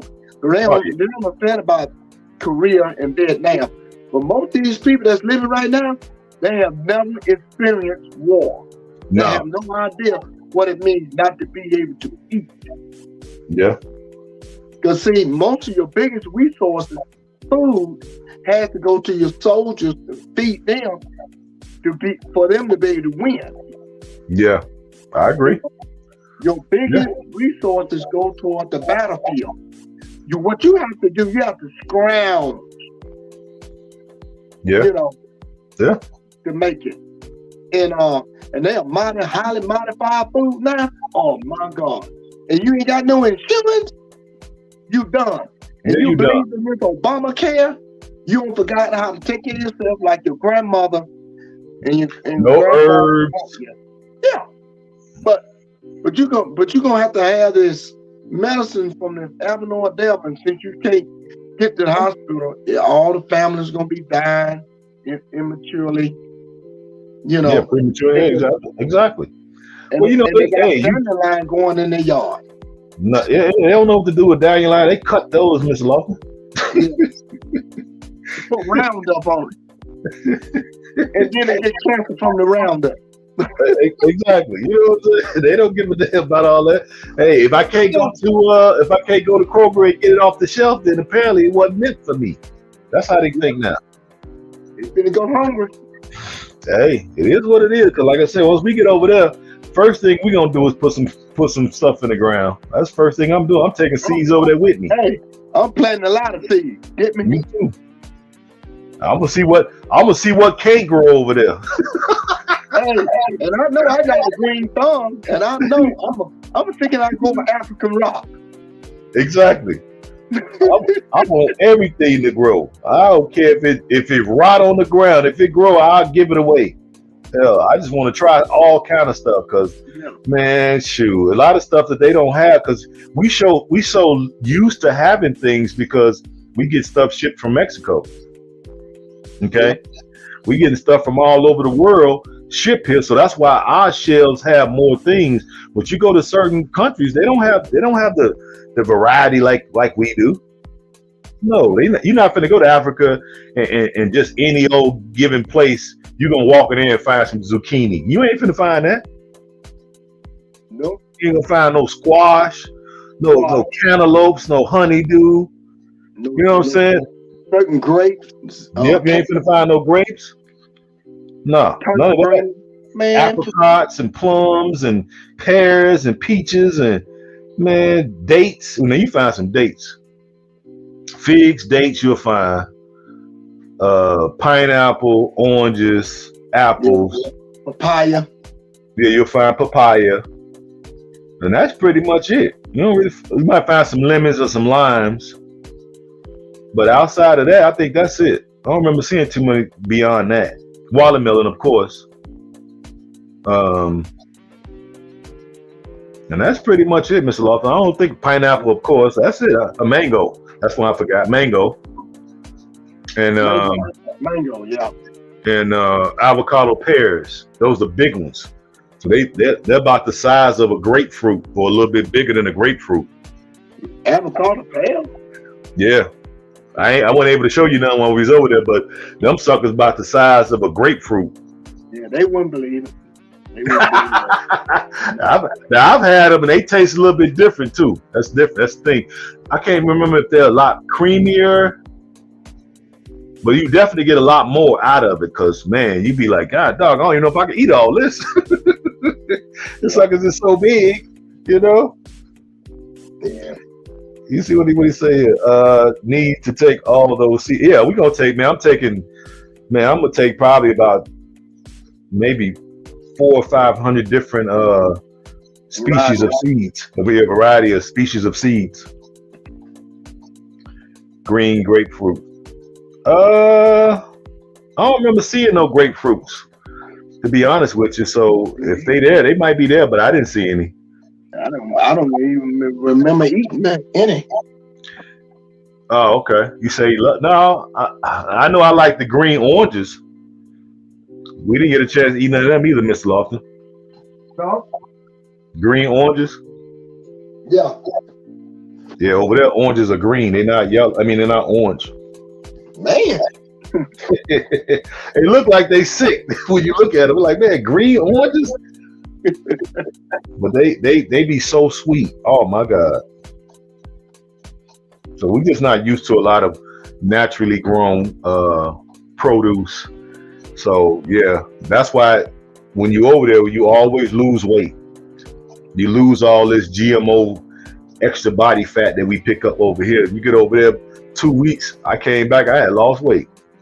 Mm-hmm. Yeah, because I wasn't supposed to really have that on me. So that's why I'm fasting and dieting now to get ready for our trip because we got 30 days almost. And we're going to be up out of here, baby. Going again. Yeah, man, I took my time today. I went in there because I was at the office today. So I went in there and told them, like, yeah, let me go on since I'm in here. Let me go on and block out that time that I'm going to need for vacation. And they was like, man, vacation already? Like, yeah, homie, this is 2022. This is a new year, baby. This is a new year. I get 5 weeks. And I'm taking 3 weeks this time. And then at the end of the year, I'm going to take another 2 And then the early part of next year, I'm gonna take another 2. So I ain't playing no games, man. I ain't playing no games. Green oranges are super sweet. Exactly. See, green oranges are super sweet. I love them. Banana plantains, they have grapefruit. Yeah, we see plenty of plantains because we ate plenty of fried plantains. Yeah. Plantain chips. Remember we had the chips.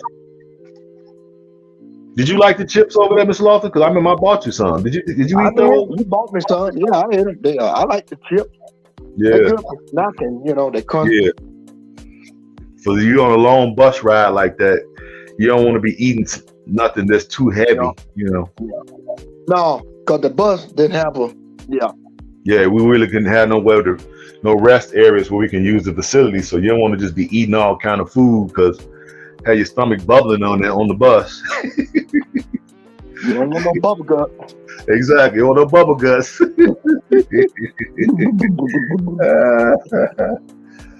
said you thinking about going back in December? Yeah, we're thinking either November or December too. In January. Yeah, and a little bit of January. So then I'm going to Ghana also in January. Really like what fried green tomato. Okay, yeah. Bananas. I haven't had. I don't think I have those. The short, small ones. Yeah, I haven't had them. Not. He said fried, but I haven't had them fried. I wonder how they taste. I'm sure they taste probably sweet and because that's probably why most people like stuff because they be sweet. I'm sure it's pretty sweet. Yeah, sweet, but I like that. I like that brown rice they had up there in Bo. That natural rice they grew up there. That's a homegrown rice. Yeah, man, but that rice is off the chain. You know what we didn't have? We didn't have no jollof rice while we was there. Now that I think about it. I ain't getting on that because we were so busy. We were moving so much. Didn't I tell you we be moving a lot? Man, we were moving. When I was in the army, in the field, we didn't move in. Yeah, we were moving. We moving like we trying to kill caterpillars.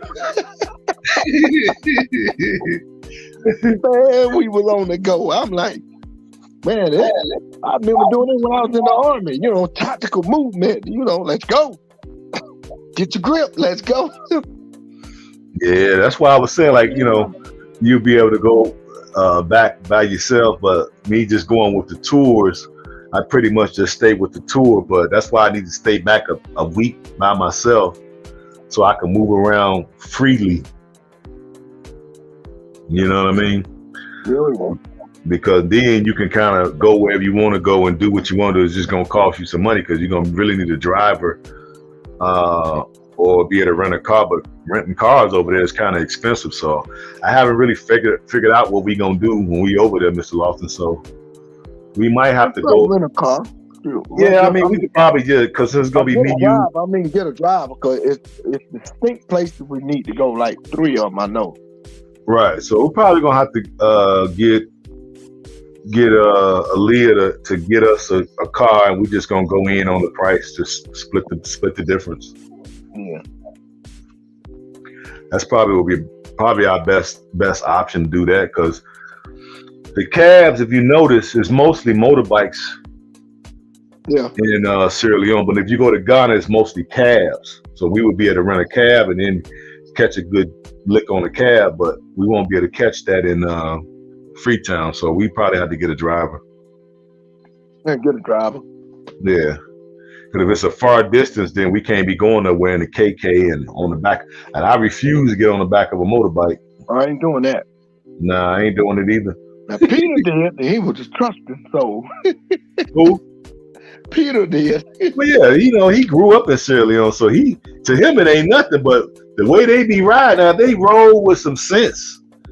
You know, they follow the traffic laws, and I probably wouldn't mind, but they don't follow nothing. So how I look like going over there, falling and breaking a bone? No, I'm not trying to get hurt over there. No. So you say you're thinking about renting a car or a driver? Yeah. Well, I would say you probably want to rent the driver because if you don't really know your way around, then, you know, you're gonna be stuck like Chuck. You ain't lying. Cause I Then ain't I gonna need to lie. be. I need I to get, be to pick huh? up my shorty. You know. Yeah. That's why I was Move saying around. you could probably when you go to Freetown try to get her to come, but Yeah. she could get to Freetown. She gonna have to take maybe about 2 or 3 motorbikes in order to do it, but she could do it. Oh yeah. You know, uh, to be there at least, and then from there we just got to have a car to get around. So yeah, we can make preparations for that, but she can be able to make it to Freetown to be there when we get there. When you get there,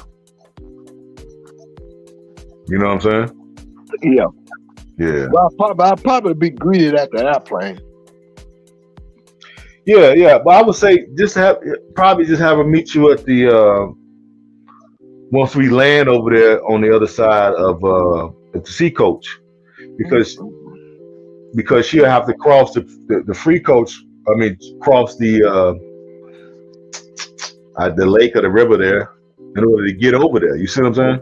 Yeah, the peninsula. Exactly. She's done it before. She used to it. Yeah, but I'm just saying that's going to be another added cost, is what I'm saying. Yeah. I didn't look at that earlier when I was telling you about that because she got to get from where she's at. So where is she at? In Tokay? Yeah.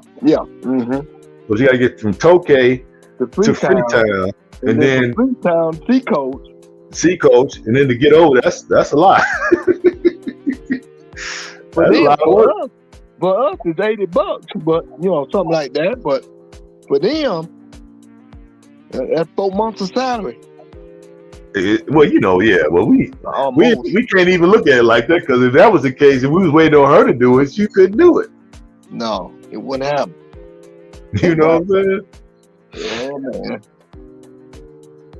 They can only You need right. a car when leaving Freetown. Well, yeah, because if you don't mind getting on a motorbike, you cool in Freetown. I ain't getting on no motorbike. Hell no. I ain't doing that. No, I ain't doing it either. And I ride bike, big bike. But the way they drive, Nah. The way they roll, nah. and they good at it because they do it every day. Yeah, but somebody get hurt every day too. I ain't never seen that now. I ain't gonna put no bad news on it. It might do. That might have, but I ain't never seen it. I just know they some skillful riders. You catch the news over there, you'll see it on the news. Well, I know one thing. I seen a brother on a motorcycle with a damn mattress.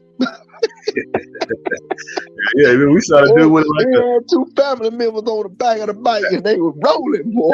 I was like, man, they needed that mattress bad. Hey, you remember we saw that? I don't know if you saw, but the guy was on there with a 50-inch TV on the back of a motorbike. Yeah. I'm like, so it was a guy with on the handlebars, the 50-inch TV, and then the other guy holding it. He ain't even holding on nothing but the TV. I'm like, oh my god! You better not drop that damn TV. The dude swinging in and out of traffic like he ain't got nobody on the back. He was holding on to it, boy. They was making their way. I was like, man, you got to be crazy. Yeah, I'm gonna have me a cab service and I'm gonna have me a truck. Yeah. I ain't doing motorbike either. Shoot, I'm not doing it. You seen taxi? Yeah, I mean, I know they there, but what I'm saying is, it's mostly motorbikes. We know it's taxis there. I've seen them. I've been in taxis in Freetown. It's just that it's not a lot of them. That's all I'm saying. No, at all. Yeah, now I've been in KKs in Freetown. Y'all, I got videos on the channel. Me and the KK. Yeah, me and Peter went on the KK that last Sunday. Where y'all go? We went whatever went by that restaurant with the market was closed and I wanted to get some more gifts. And we left the hotel and he took me on a KK to a place he know that be open on Sunday that sell product, shirts and whatnot. Okay. But them girls in there, they were the only ones open that day on Sunday, right? Man, they was expensive. They were hard to deal with. They was expensive? Yeah, they was expensive. But it was fun negotiating with them, Yeah.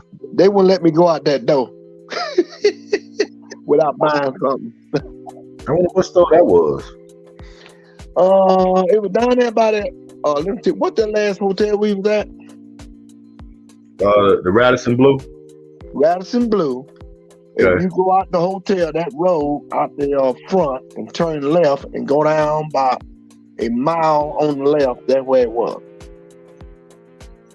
No, I never. Where It was the on- beachfront was. Yeah, no, I never been in there. Yeah, it was in a little hole in the wall too. Yeah, they probably heard you. Was you talking? Yeah. Yeah, they probably heard you talking. So he went. He didn't let me go in there by myself. He went with me. It was a hole in the wall. Yeah, but if they hear you talking, and you know how they go. Yeah, I know. Price start going up. Cha-ching, cha-ching, cha-ching. Exactly right. Okay, wait a minute. Y'all got about the same shirt for $15. How's it so high?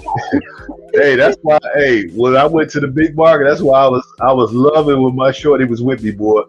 Hey, I wasn't saying a word. I was acting like I couldn't even talk, and she was doing all the talking. Boy, she was at thick throats. I was like, man, I'm liking this. She was at thick throats over that money, boy.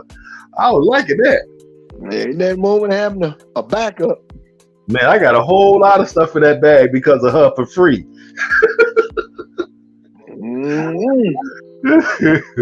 I got a whole lot of stuff in my bag. Shoot, and I was like, man, I didn't even need all that stuff. I just took it because she was negotiating and got it for me. Man, I had to pay for everything. Old girl down there in the corner, the only thing I got was the marriage proposal. Darn. Oh yeah. Yeah, but that would piss me off because I went that day with the Colemans, and I got one that day too. But the girl they tried to get me to marry, I didn't like her. Okay. The one that I wanted was the one that was trying to take me to the one that I didn't want. I'm like, no, I want you. But she was like, I already got a husband. I was like, So I was like, well, okay. But then when Shorty came on and we went back to the big market. Yeah. Now they gonna say, so you found a wife, huh? I'm like, yeah, I found one. They were like, you was here 2 days ago. They were like, you was here 2 days ago, and you said you didn't want no wife. I said, yeah, I was saying it because I didn't want the wife y'all were trying to get me. They was like, well, she has a business and she's this, she's that, but she had a shorty too. That was the other thing. She had a kid. Yeah, I got you. Yeah, I think she was a widow or whatever. But I was like, nah, I'm cool. I'm cool. I'm cool. So I got me one over there too. But then when I came back with shorty, they was all their mouth was on the floor. They was like, so you went and found your wife, huh? I'm like, yeah, I did. Boy, plenty of wives over there, I'll tell you that. You should have seen that stuff had me rolling, boy. And then Shorty was like, what are they talking about? I'm like, no, they trying to get me a wife yesterday. They were like, well, no, your wife right here. What the hell? She's like, what the hell they talking about? Your wife right here. I don't know what these women talking about, boy. She's ready to act a fool up in there. I'm gonna have to put them in their damn place. Well, and she was so serious. I was like, oh, calm down, Shorty. Don't hurt him. Homie don't play that. Shoot. She was like, what are they talking about? She started like really focusing on what they were saying. She was like, oh hell no. She with that program. She was like, no, he got a wife. He good. But women, they know how women is, so exactly. They start calling the queen. They start calling the queen after she laid the law down. Oh yeah. Yeah, there you go. They start calling the queen then. Speak your peace. That's the way it be, They start calling all right, queen, we understand what it is. That shit was too funny. She's first wife. Yeah, she gonna be the first wife if everything keep rolling the way it's rolling. Oh yeah. Yeah, I'm a Muslim, so I don't follow my deen like I supposed to, but it's in my heart, it's in my spirit, so it's never going nowhere. And so is she. So Well, yeah. I've been off for 2 wives, so I don't Oh know. yeah, that's true. Come on, the one which one you talking about? The one from the place, I Okay. was off for 2 wives. I'm like, hey, well, right now, but I'm up for you can have 2 wives, 4 wives in Africa, so that's the tradition. It's Yeah, real. it is. It It is, but keeps the like I say, community it goes tight. to the fact that, like I told you when we talked the other day offline, you Yeah, have to have one successful marriage first. You just don't run out and do it. You got to get one successful marriage first. absolutely. Okay, so you got to have a stable, loving relationship with one woman first, and once you have that secured, it's got to be secured. Then you can explore bringing on another wife, and you have to be able to afford it. Now, some brothers over there that don't have a lot of money, they have the women staying in the same compound. Me, if I do it, I'm not gonna do that. I'm gonna try to have them separate. Okay, have her with her place, have the other one with her place. Okay, Absolutely. to cut down any possible confusion. Animosity. Yeah, there you Exactly. go. Because it's gonna come down to, oh, you gave wife number two more shoes than you gave me, or you spent 4 days over there with her and 3 days over here with me, that type of thing. Yeah, spirit warrior, you can have more than wife over there. That's all Africa. Well, yeah, it's most of Africa. I don't know if it's all, but it's most of it.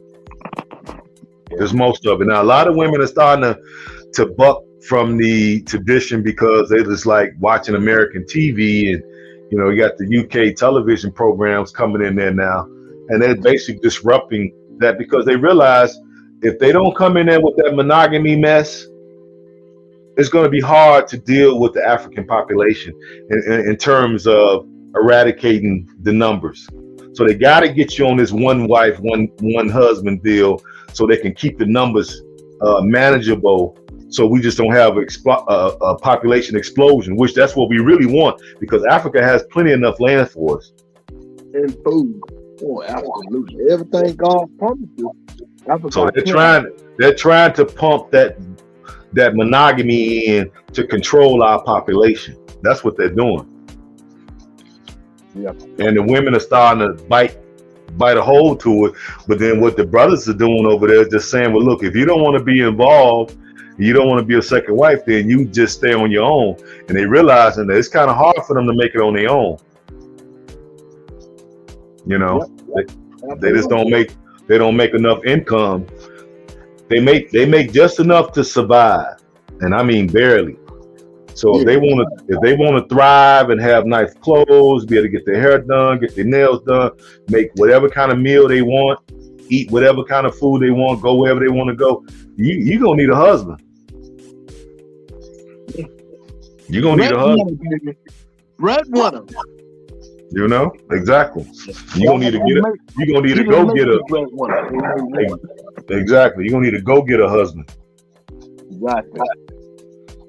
Okay. So they are trying to do it. When you turn that TV on, boy, they pumping that stuff in there. Yeah. Living single and all them old goofball shows. Huh? Well, they don't understand. They young. That they every 20 years, it takes that long for them to indoctrinate somebody. So that's why they pumping it in there. Yeah. It ain't gonna work though, because you pumping this independent you go girl mentality into the African continent and hoping that the women pick it up. So okay, if they do pick it up, how they gonna be independent when they ain't really got the type of income to match that type of lifestyle? So how you gonna be a city girl living in Africa and you only making $40 a month? Crazy. It ain't gonna work. So it's like they basically shooting themselves in the foot. So hopefully, they start rejecting all of this Western media in those countries, because I can't understand why you ain't got your own programs, why you ain't got your own sitcoms. Thank you. We got a few. Why are we importing these American psyop channels in Africa? I don't get it. Yeah, man. I don't get it. That's why I told my girl, I'm like, look, we ain't finna have no TV. We finna be out doing stuff. We gonna get some books. We gonna get something. We gonna get some stuff that we can learn something from. We ain't finna be living over here with no TV. Yeah. I don't have a TV now, so you think I'm gonna have a TV when I get over here? Hell to the no. I got too much work to do over there. Yeah, way too much. I'm not doing no damn TV. Neither you. She ain't got no TV now. I called him like, oh, you got TV? No, I ain't got no TV. Good.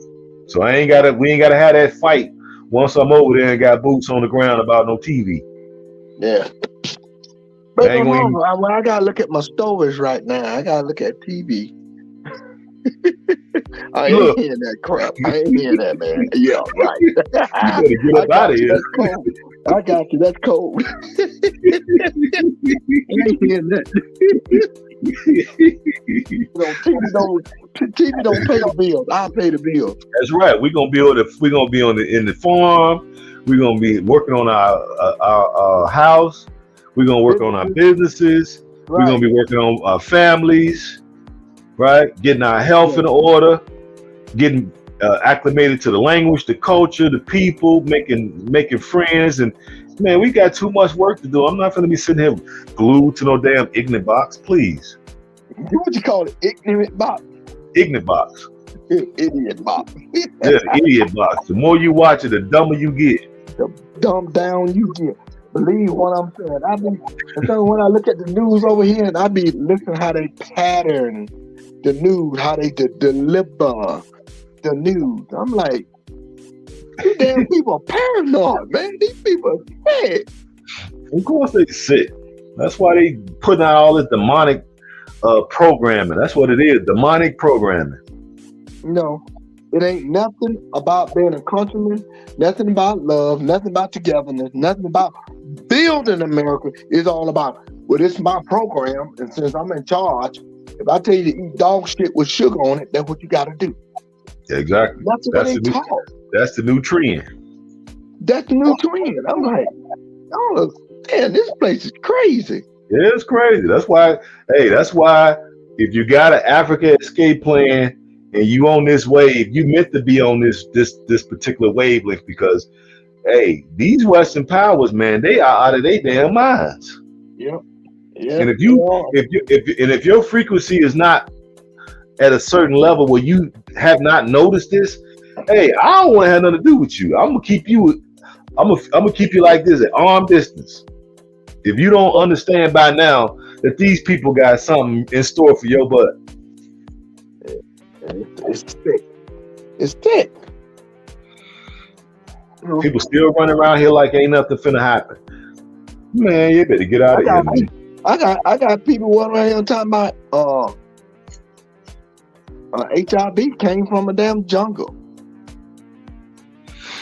Wow. Let me see, Africans been on the African continent for 6,000 years. 3,000 before the Abnormal devil crawled off in the frozen tundra. And y'all believe what they told you, that it came from the jungle? Hey, if they said it, it apparently is true. I'm like, okay, so I found out what the land of paradise is. And most people don't know, and if you told them where it was, they wouldn't believe it anyway. They look at it like you're stupid. There's Yeah. an area in Africa where people and men live, and lions, tigers, bears, and hippopotamus, they live. But the lions never come into the cities to kill and eat people. They stay Nope. in their domain, humans stay in their domain. And people Yeah. don't understand that. Well, they must got a fence up. Are you stupid? A lion weighs 1,200 pounds. What fence gonna keep out a lion? Exactly. I ain't seen a lion yet. I've been to 7 countries, so I don't know what the hell they be talking about.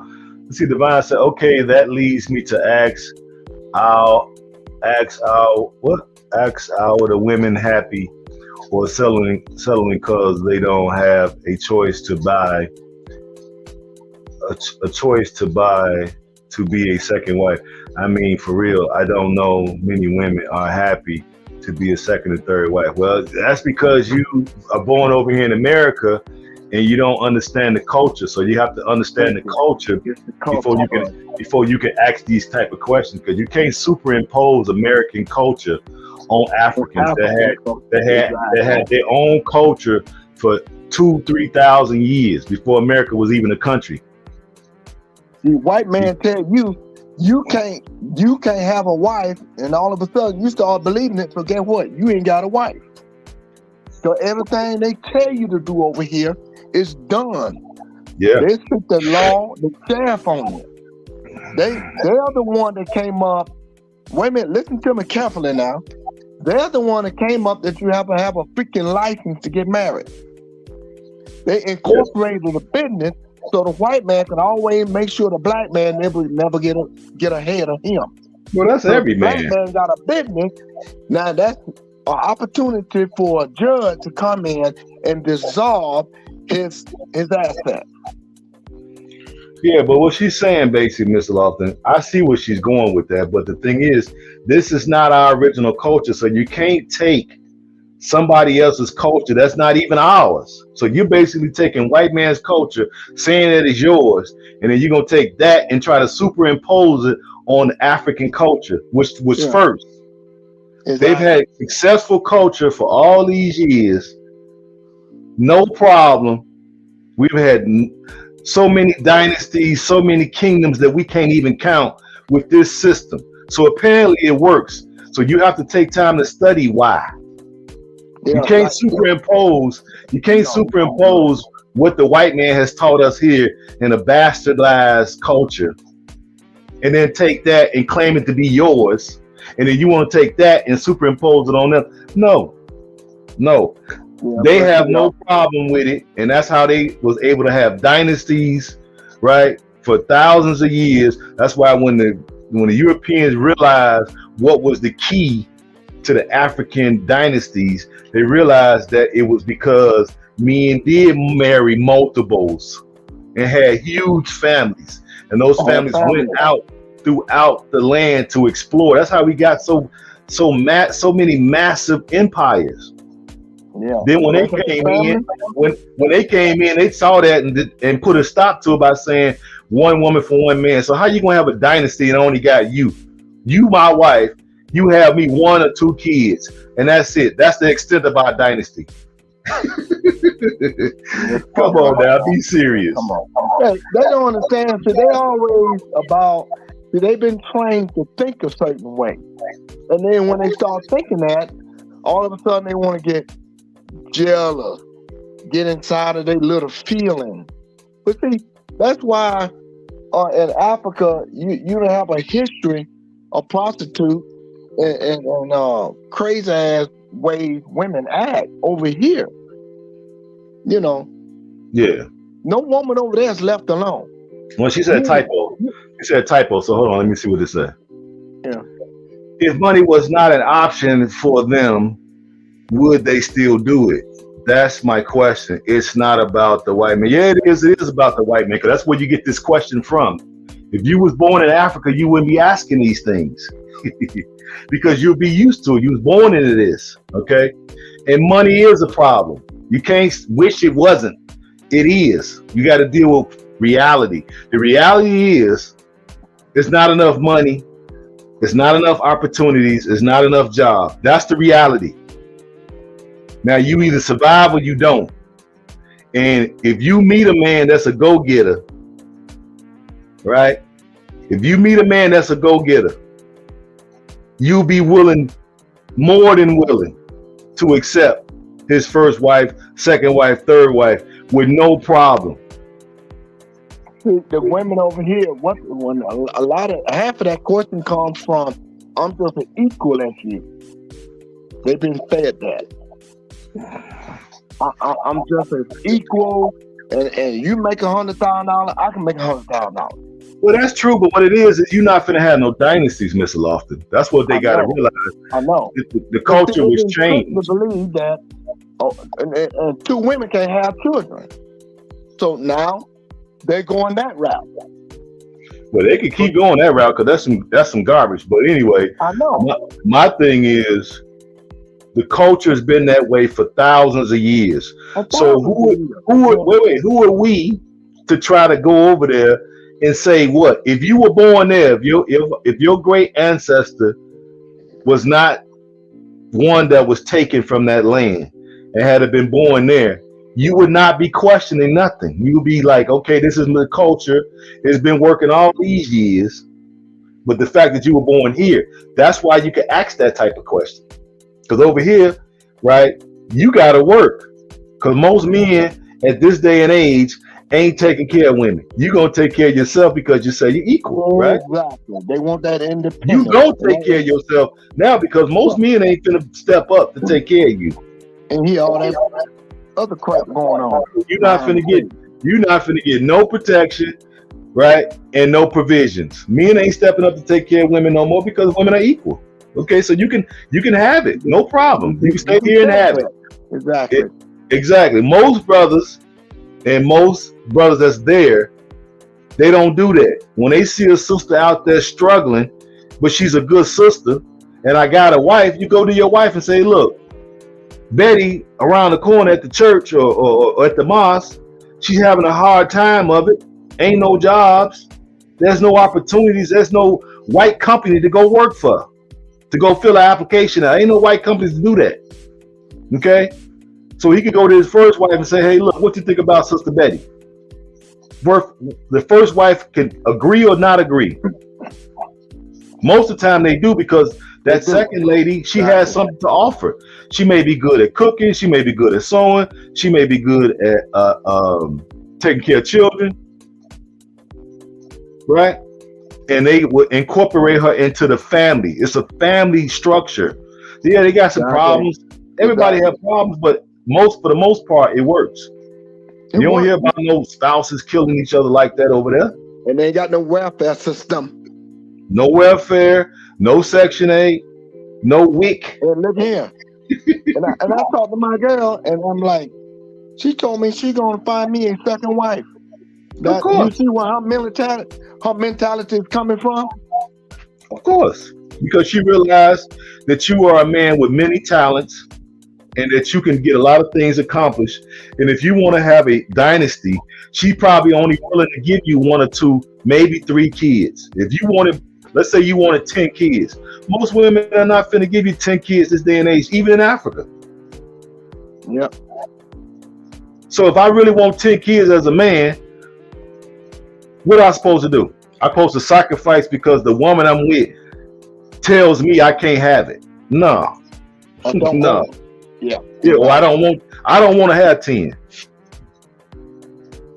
Okay. So I'm supposed to just go without, right? Yeah. So the gist of the story is when the Aboriginal devils intervened into the African government and the African families, he started messing up stuff over there. He came over here and implemented his BS. And of course, the sisters over here believe in it. They were told they can do this, they can see for this. You know, they equal. You know. Yeah. And God didn't set the planet that way. If you were so equal, why is it it's more water on the planet than it is land mass? But nobody never figured that out. But only the master knows. 3/4 of this planet is water. Only 1/4 of it is landmass and mountains. So why haven't anybody figured that out? Yeah, but when it comes to the women here in the West, man, they're not trying to figure out mountains and this and that. Their thing is, this is what the culture is here, and you some type of player, you some type of this or that because you got multiple women. You could just have multiple girlfriends. What they can do about it? Nothing. The white man wants to be in your business. That's why he punishes you if you have more than one. You're punished. Exactly. You think they do that for just no particular reason? No, it's a reason why they do it that way. So you can't have no dynasty. So that way we don't have to get rid of so many of y'all when it's time to exterminate melanated people. Yeah, that's what people don't get. Like you asking women be asking these questions based off of their minute feelings, and they feel like they being cheated on when the white man got a big plan to exterminate all of us. And if he could put some stuff in our minds so we won't have so many kids, there's less people he has to exterminate later.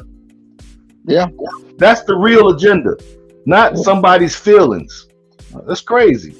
Yeah. Well, they think it's a help.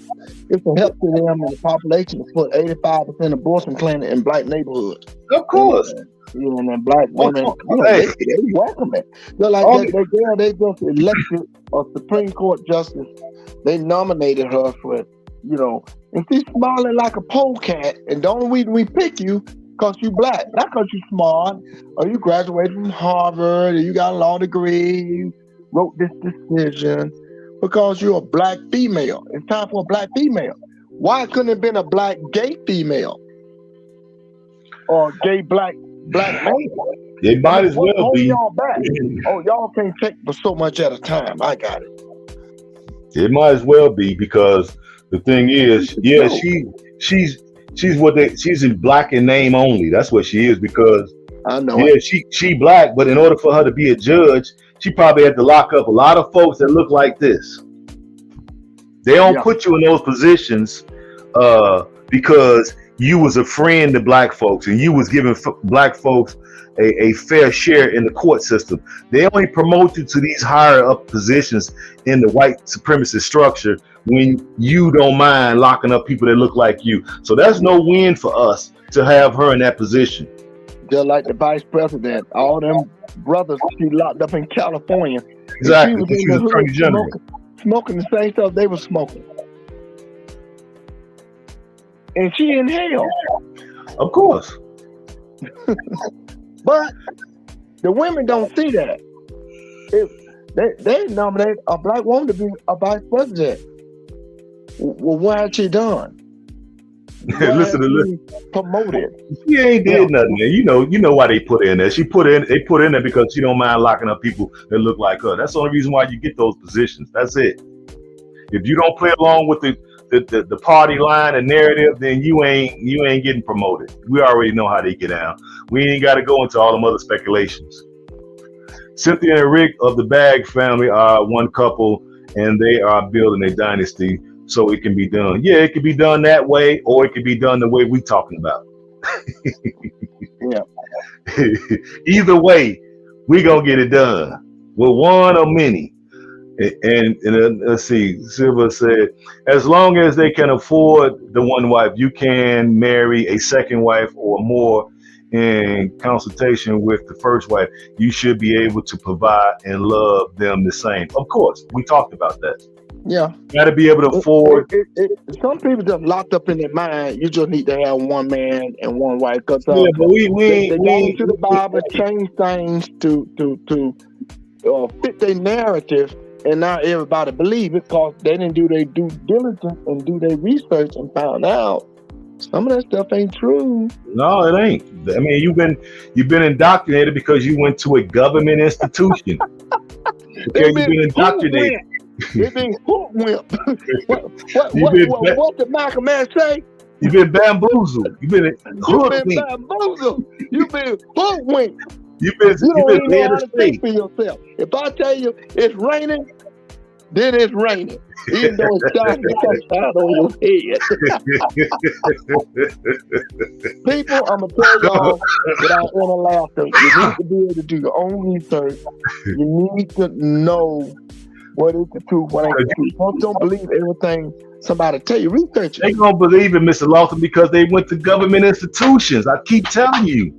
They're not gonna believe nothing else because they went. You can't let your enemy educate you, and then you come to somebody like me with the enemy's talking points. But say they're not. These are not the enemy talking points, but they are because you went to a government institution called school. They're indoctrination centers. Ooh, that's what they are. So I expect these type of narratives to come from folks from the West. But what I'm saying is, if you go back 2,000 years, what kind of family structures were we having in Africa? A strong warrior. We 2,000 years ago, white man, when they heard about the Zulu, that was one area they didn't go to. They stayed away. No, but I'm talking about the family structure, Mr. Lofton. Yeah, I hear on the family structure. Yeah. So that's gonna be a spot for contention between folks that's leaving here and going there, because you don't want to be going over there. That's why when you get over there with these type of mindsets, folks, continental brothers and sisters, gonna be calling you white person, white man, white woman. I ain't got time for that news. Exactly. That's why they call you that, because you come over there with a white person's mindset. They pick up you on see, that. Hey, when we was over, remember I told you, and you didn't remember because I know me and you were talking about it. When we went out far out there and we met up with the colonel.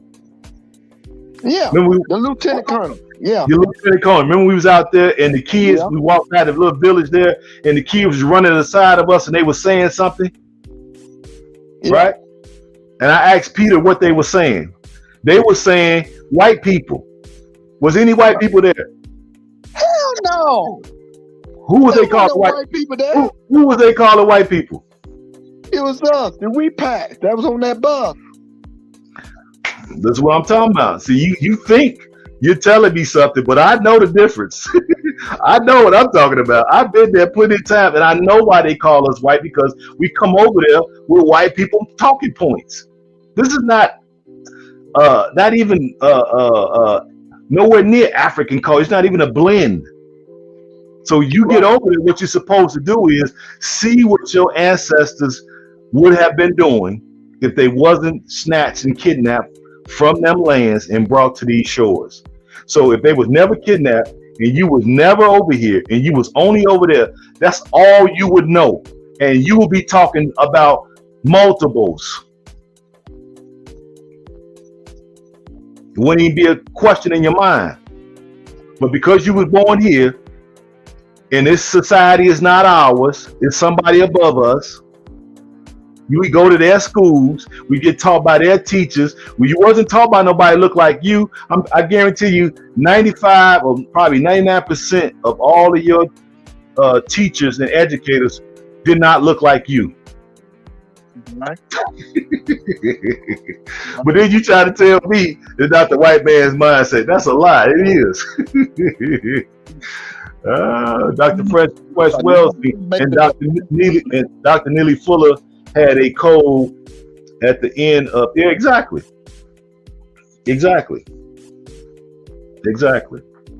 So that's why I say it's better to just go over there, study the culture, see what the folks are doing, what have they been doing the whole time, and assimilate. Now, if you don't want multiple, if you want to get married and you're a female coming from here and you want to marry one of the brothers, then you got to make sure that the particular tribe and the particular man that you find appealing, that he does not view multiple marriages as a thing of practice, because you do have a few Christian groups over there that they just monogamy. There's a few of them there, but even the Christian brothers believe in polygamy. You know, the Muslim brothers believe in polygamy, and the African spiritual system, the folks that believe in it, it's a small percentage of those, they all believe in polygamy. Period. and they don't, and the men don't have a lot of money, and they still got multiple wives. But man, dude, my chief, that man got a platoon. He Okay, he fight damn hard by himself. because think of it, Mr. Lawson. You could be a woman over there and uncovered, have no protection and no provisions at all. So what are you gonna do if you have no protection, no coverage, no job, no way to pay for education, ain't no WIC, ain't no Section 8, ain't no food stamps, College education. You can get with yeah, it. ain't no Pell Grants, ain't nothing. So if you just a woman over there and you ain't got nothing, you born in a family just really poor, your best come up is to get with a husband. And if that husband got multiple women, I should say women, multiple wives, you're gonna try to get with that man and provide as much benefit to his life as you can, so you can receive some of those provisions that he may have or generate, and protection. Because if somebody bother you, you got a husband that's gonna come over there and regulate. You ain't unprotected, and everybody in the village and around are gonna know. If somebody mess with you, they know somebody coming to take care of that, to protect your honor. But if you're an uncovered woman, you just out there, anything can happen to you. Yeah. So it's no sexual perversion. It's no jealousy. You have to get out of your feelings, because the Africans take care of Africans. That's why they'll last so long. That's why there's no prostitution. That's why there's no. No, they got prostitution. They got prostitution. Well, take that back. They got prostitution there, and the women who are not covered and who do not have husbands, that's the trade that they fall into. And then once you get into that, now you shunned by everybody. Yeah, that ain't good. Now you got to leave the village, you got to leave that town, and you got to go somewhere else. And you go. Yeah, now where you going? You got to go to the city where you really unprotected. Now anything can happen to you. That's why the whole system, because the system let the Everlord devils develop over here, was designed to kill the black family anyway. Well, but you know, you can't explain that to a lot of the sisters. They don't mind their family structure being destroyed. Doctor's degree, they got a job. They wrote a book. They did that for your community. If you're gonna have a doctor's degree, what have you did for your black community? Okay. Well, you know, ain't no black community. Well, now come on. Well, yeah. Ain't no black community, because in order to have black communities, you need to have black families. You don't have black families, so you have no black community. Period. You just got a loosely collection of hoods. That's what you got. Hood. So they don't have no empowerment. They don't have no business. They don't have no Wall Street. They don't take care of one another. They kill each other. They thrive on one another. You know, so ain't no black community. That shit is over with. If you still operating from that paradigm that we got black communities, then you need to wake up. Ain't no more black communities. You crazy if this what you think. You ain't lying. Now, I'm just man enough to tell you now. Y'all know it ain't no black communities. Man, you ain't go to a black Greyhound bus and go visit your grandmama. Can't get on a black-owned airline and get the hell up out of here. Nope. But you got all these degrees. You're so smart. You're so independent. Can't go to a black gas station. You can't go to a black grocery store. You can't go to a black mall. None of that. You know, you have to. Because as soon as you get mad, get into your feelings, go right to the Avenue devil, and then you go. Yeah. Don't call Popo. He gonna straighten it all out. You know, it's crazy. You can't have productive communities when you have another race of people above you who control everything. Your whole reality is controlled by these people. So you can't have nothing when you have another race of people controlling every damn thing. They control your schools. They control where you work, if you work, your prison systems, your food, your water, your utilities. They control everything. So to say that the white man ain't got nothing to do with this, that's a lie. That is a lie. I know people probably don't think of it this way, but that's the truth. We don't control nothing. Controlling nothing. If they, And the family structure has been destroyed on purpose, and we participated in destroying our own families, and now we have nothing. we participated in it, we did that. You just told a mouthful right there. So now we done destroyed our shit here. And so what we supposed to take that garbage over to Africa and destroy that? Hell no, we're not having that. No, we're not having that. We give you opportunity to see what we're doing to you. We give you opportunity to go there and vote, make a change, but you don't even show up for the PTA meeting. You just send your kids off so it can be a nursery for you. The kid teaching your kids this smoke crap, you know. They teach you this crap. So I'm like, wait a minute, what about math? We Africans gave the world mathematics. We Africans built pyramids. Yeah, but see, you talk about stuff, Mr. Lawson, that was done. So we talking about stuff that was done so long ago. You know, it only takes 20 years to program a person. They tell them blacks can do it. The spaceman flew from space and did it. You know, the pyramids were built. The pyramids were built by white folks. Yeah, spaceman. As I heard it. Oh yeah, you're right. The Anunnaki came from planet Zark or from somewhere. It came down here and built the pyramids. Explain to me why so many beautiful African queens is buried, king is buried in the bottom of all the pyramid. If a white man built it. Well, it was the slaves, Mr. Lofton. It was the slaves that they put up under there. Kings and queens. Queen people wasn't queens. You want no damn slave. Oh, multiple husbands. I want to make that because he's a queen. More than one king. Those were the Anunnaki, ancient astronauts came down here and they incorporated all the blacks and made them slaves and built the pyramids. That's what happened. That's what the story the white man tells us. Without telling us, that's what he tells us. Okay. And the black king is still buried in the bottom of those pyramids. Well, yeah. Why they shoot the nose off the Sphinx if that was the case? Why the Sphinx don't look like the ancient astronauts? When Napoleon, when he took over Egypt, what did he do? He got over there and saw the Sphinx, saw that they looked so much like Negroid people, so he had cannons shoot the nose off of the Sphinx. That's what you call ultimate jealousy. Of course. Of course. And at that time, we had nothing but dynasties, and you had men with, hell, hundreds of women, hundreds of wives. Yeah, they were queen warriors too. Yeah, man. Well, I gotta get about this check. I gotta get back on my combination. Okay. I appreciate you coming up.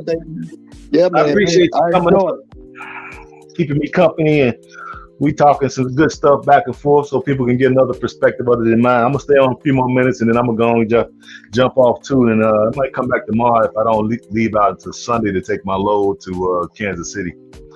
I appreciate you, Mr. Lofton. Get your studying done, and then good fortune. All right, keep it real. Talk to you later. All right, peace. There go Mr. Lofton. Yep. There we go.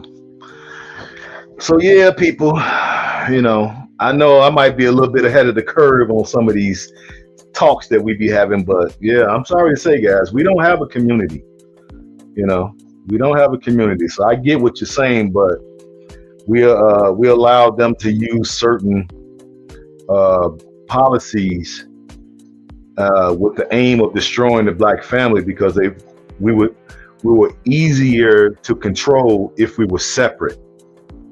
The black men and the black woman, if we're separate, we're easily controlled. Divide and conquer. We all know divide and conquer. The only problem is we were willing participants in the destruction of the black family. So now, when you look around in these hoods that you grew up in, you know it's too dangerous if you about something. You don't want to be in these areas because you know people that look like you will probably target you for destruction. And is the white man gonna stop them from deleting you from the earth? No. Now he'll come and mop up once everything is done, but he's not gonna hold them back from deleting you. You know you can get deleted. So why would we want to leave here in this clusterfuck that we have here in these divided snakes and take this type of mentality over to the African continent and try to superimpose it on brothers who have culture way longer than the culture that's here? And it's working. Is it perfect? No. Is any culture perfect? No. But it's the one they have. They've been having it for too many years. I'm not trying to change nothing. Okay? I'm trying to get over there and assimilate. Now I'll be cool with one, but we've already talked about getting multiples, and you know, it's one of those things. I haven't made up my mind. If I want to, I do. In my mind, I'm thinking I do because I want quite a few more kids, and my shorty only willing to give me 3. So I didn't stress her out to 5. I worried the hell out of her. Like, you got to give me at least 5. You know what I'm saying? You're in your 20s, so you can give me 5. You know what I mean? And she was like, "No, baby, just 3." Well, I'm like, I get it. You want to have some life. I get it. So we might have to bring in, you know what I'm saying, sister wife to take care of a few of the others. So maybe I might change my mind. Who knows? But right now, I want to definitely have a dynasty if I can, while I still have some life left. So, unless something happens, that's where we're going with it. But yeah, I'm not trying to take nothing about what we do over here now. I'm willing to take the skills. You say go for it. Yeah, I think I still look. I think I still got it. You know, and keep in mind now, I ain't no young fella, but I be on. You know, I try to be on my diet, on my exercise, on keeping my mind sharp, and not trying to take in so much of the poison that's here in these divided snakes. That's why I got rid of TV, 12, 14 years ago. I got rid of TV, because I realized that the programming was just off the chain even then. So, I know it's off the chain now because I don't even know what's going on it, but I know it ain't worth it. And I want to go there and just start over. I just want to start over. I say go for it too. Yeah, I'm gonna go for it. You know what I'm saying? Like I said, I got the perfect scenario. My shorty, her father, he has 4 wives. It's not a perfect situation based off of what she was telling me, but it's not so terrible where she's against it. We've already talked about it, and she was like, yeah, sure. The only thing she had 2 conditions. Two. She had 2 conditions on if me and her get married, on having a second wife. 2 conditions. Who want to know what her 2 conditions were? Let me know in the chat. Who want to know what the 2 conditions that she gave me? And if anybody know what they are, because I talked about them before, don't say anything for the people that's new here. Who want to know the 2 conditions that she told me?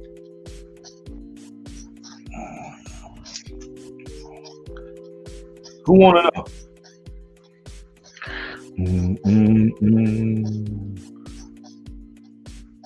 Doom, doom, doom.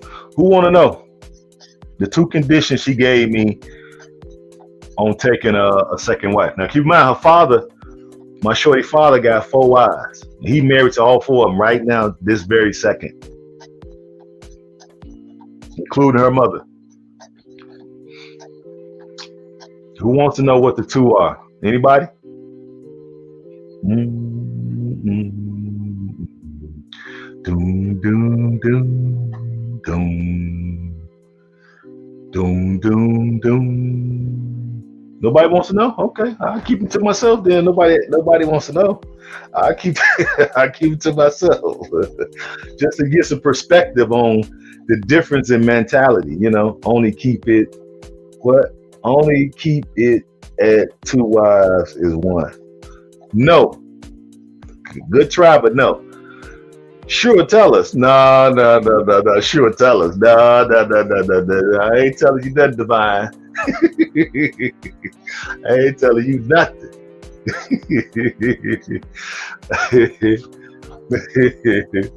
No, that wasn't it, West Coast. That wasn't it. Nope.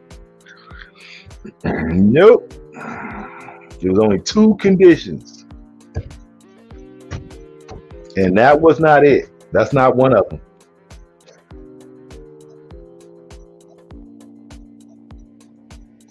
Doom, doom, doom. You want to try again, West Coast? You should know this. I've said it before, but I don't know was you on the stream or not. So I'm surprised you don't know what it is. Doom, doom, doom, doom. I give you one. I give you one. The second wife has to be younger than her. Even if it's by a year, she has to be younger than her. That's one. What's the other one? I gave you one. I'm like, absolutely. Absolutely. That works. Hey, that works fine with me. That works fine with me, shoot. So you mean tell me I get another young shorty? Okay, cool. I can take that. So the next one probably have to be like, probably like 21, 22, something in there to be younger than her. You want to try the next one, West Coast, or you give up? I'm surprised West Coast don't know. Sweetberry knows she ain't in here though. She done went to bed already. It's late over in the Gambia. She had to be the same kind of power position. No, actually, she wants the second wife to be in a subordinate position, not a power position. Let me see if I'm reading it right. She has to be she has to be some kind of power position. Okay, yeah, I got you. I looked at it wrong.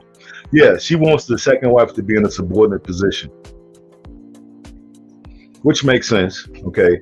But it would make sense if I get a wife that's older and she's younger, then the dynamic could be all screwed up. So I get that. So I got to give her credit for that because I hadn't even thought about it. I'm sure I would have thought about it when I came to it.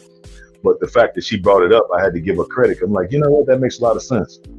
So if you 20 something and I get a wife that's 30 something, yeah, it's going to be messed up. So I get it. It makes a lot of sense. Makes a lot of sense.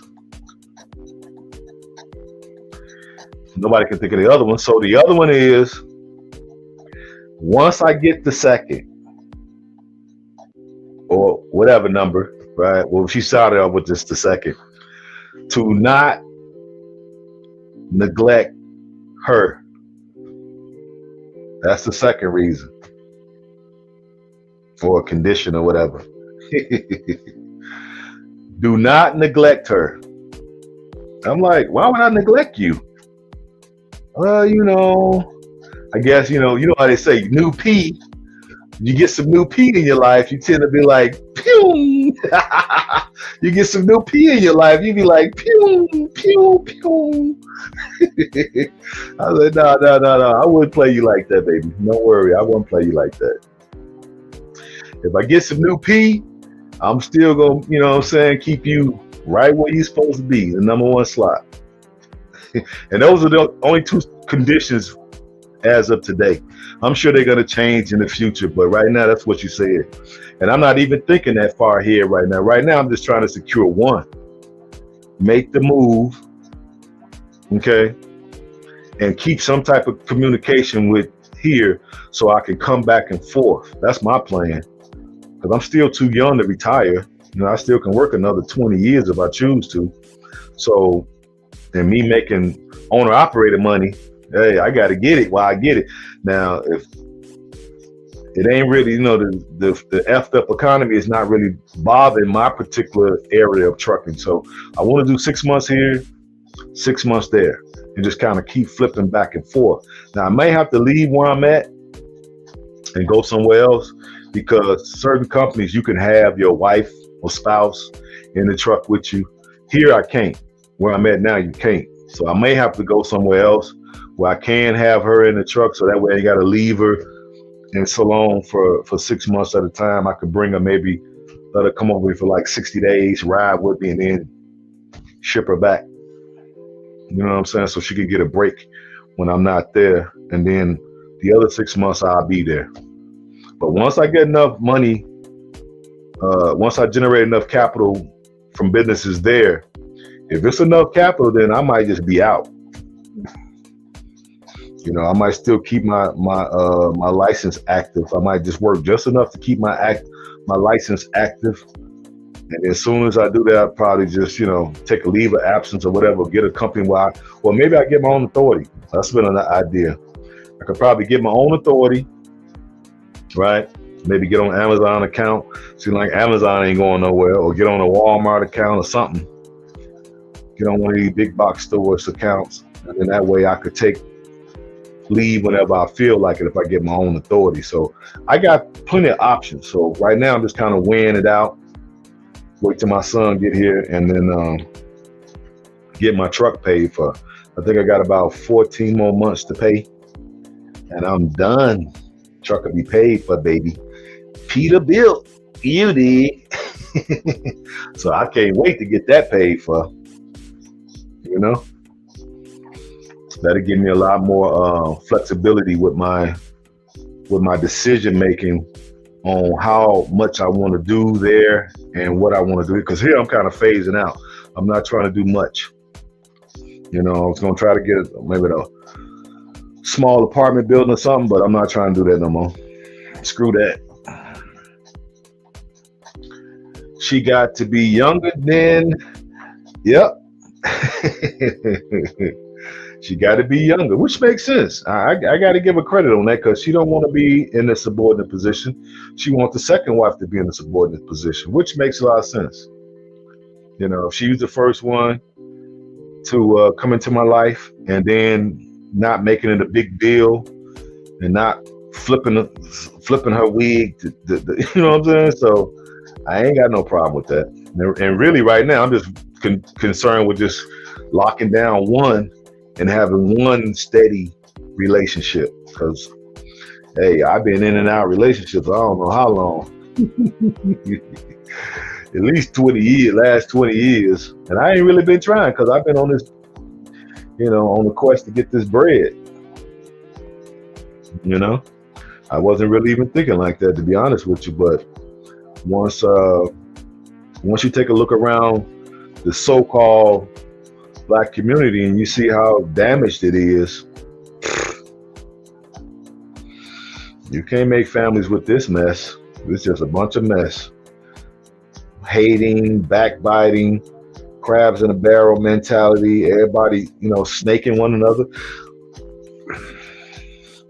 People setting each other up, people going crazy after, you know, partying 5 minutes earlier. The next thing you know, somebody dead. All kind of, it's messed up, people. So I choose to just stay away from this mess. Y'all can have it. If y'all want it, y'all want to fix it, Trey, go right ahead. I'm out.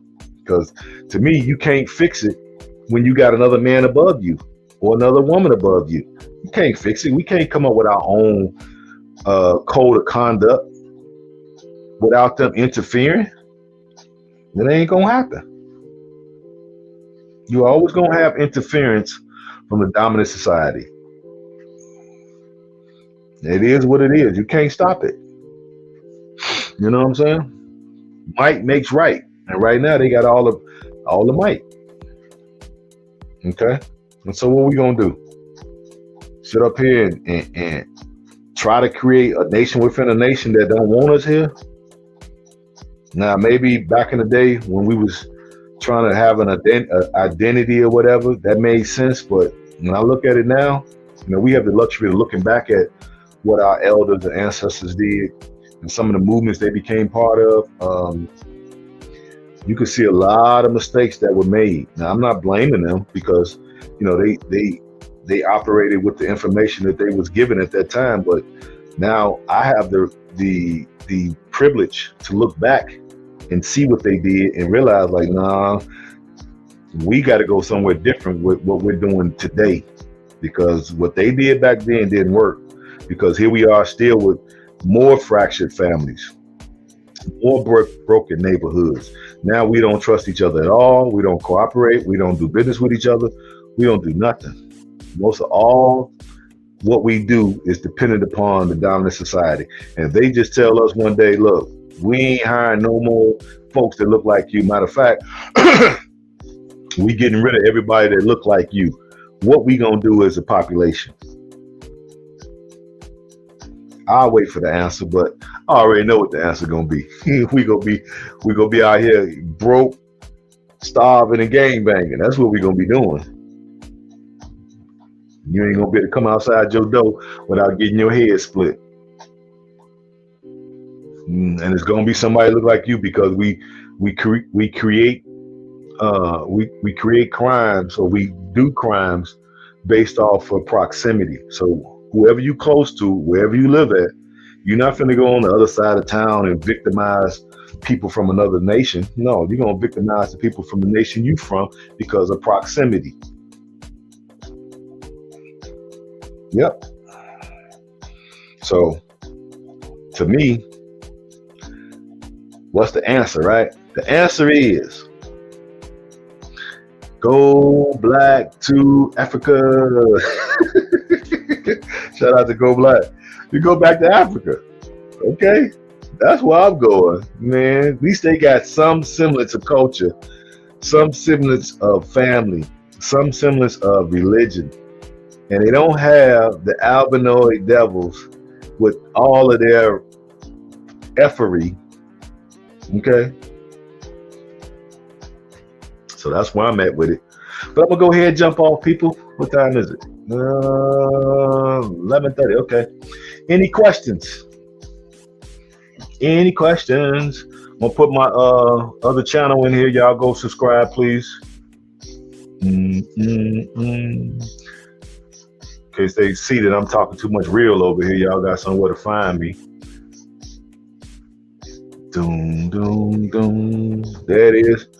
Y'all go subscribe to my other channel, please. This is a channel I set up for me and my shorty. So when I get over there, we'll be producing content, and you'll get a chance to talk to great stuff. Yeah, man. I try West Coast. I told you, man. That's one of them things, man. I came online because I felt like, man, some people, not to knock anybody, just some stuff, I ain't cool with all that commercialized stuff. Let's just get you the word out, let you know what's going on. You either accept it or you don't. If you don't accept reality, then you can just dwell in illusions and delusions. I'm not trying to do that. I'm trying to be straight up with you, let you know what it is. And if you like it, cool. If you don't, cool. You can stay here and deal with these people and all their madness, or you can, escape to Africa with some of the smarter ones amongst us and assimilate back into the culture that your ancestors were stolen from. You're not going to go over there with your white mentality trying to change nothing. You're going to assimilate and learn the culture and keep it as pure as possible, and try to keep people out who want to come in and destroy it. That's where I'm at with it. You know what I'm saying? But y'all join the other channel, Salone Nation. I created it for me and my girl. So y'all go over there and subscribe. And once I land, she'll be meeting at the airport, and then we're gonna be putting up all kind of stuff. I just put it in the chat, baby. It's in the chat. Look at it. Shalom Nation right there. Put it in there again. Doom, doom, doom. Doom, doom, doom. There you go. Salone Nation. Let me see if I can bring it up and put it in the chat. Then all you gotta do is click on it. Let me see if I can do that. Hold on, guys. Doom, doom. Doom, doom, doom. I always gotta try some stuff. Let me try this. Doom, doom, doom. Doom, doom. And plus it's on my community tab too, guys.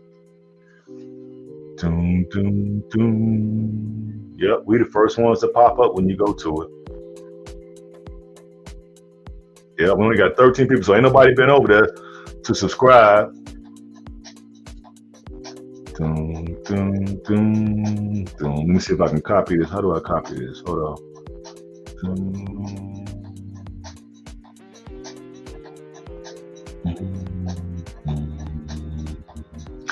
Doom, doom, doom. Let me see. I'm trying to figure out how to copy this, guy, because I see it. Let me see. How do I do that? I think I do it here, right? Nope, that ain't it. Doom, doom, doom. Oh, I got it here. Let me see. Copy link. Copy link. Copy link address. Okay. Let's see if I come over here and put it in the chat.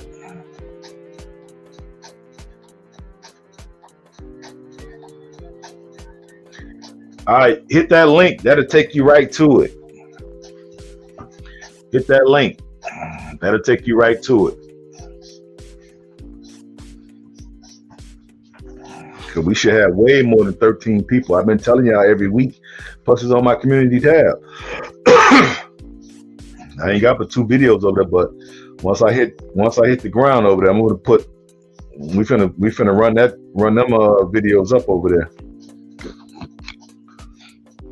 I just put a few over here, but I'm gonna run it up over there because that's gonna be the main channel, because you know they don't like me talking this type of talk over here. You supposed to just be a driver, you know what I mean? You over here doing all this talking, you know what I'm saying? Dropping all this science. You don't supposed to be doing that. You supposed to just be driving truck. You doing all that talking for? So you see? Y'all go over there and subscribe. We got 10 people here saved right now. Y'all go over there and subscribe.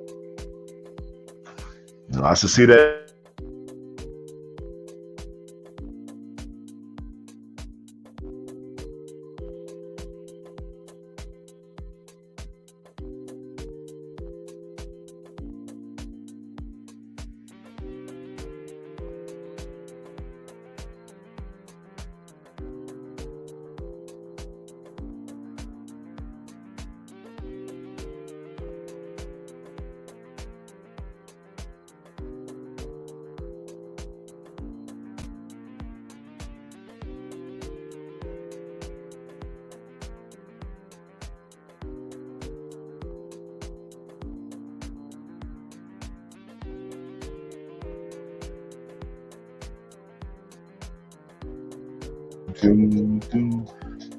Yeah, they said I had to just restart it, so I don't know what happened. You say you did West Coast? All right, I appreciate you. Putting a lot of stuff over here. No audio. Can you hear me now? Hold on, let me see if I'm hooked up.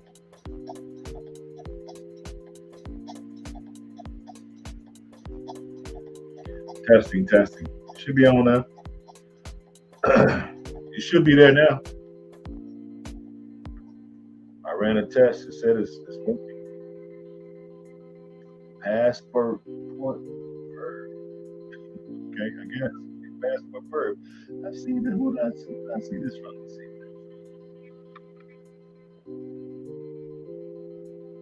It sounds like some stuff over there with Brother Jack. Appreciate you. Thank you.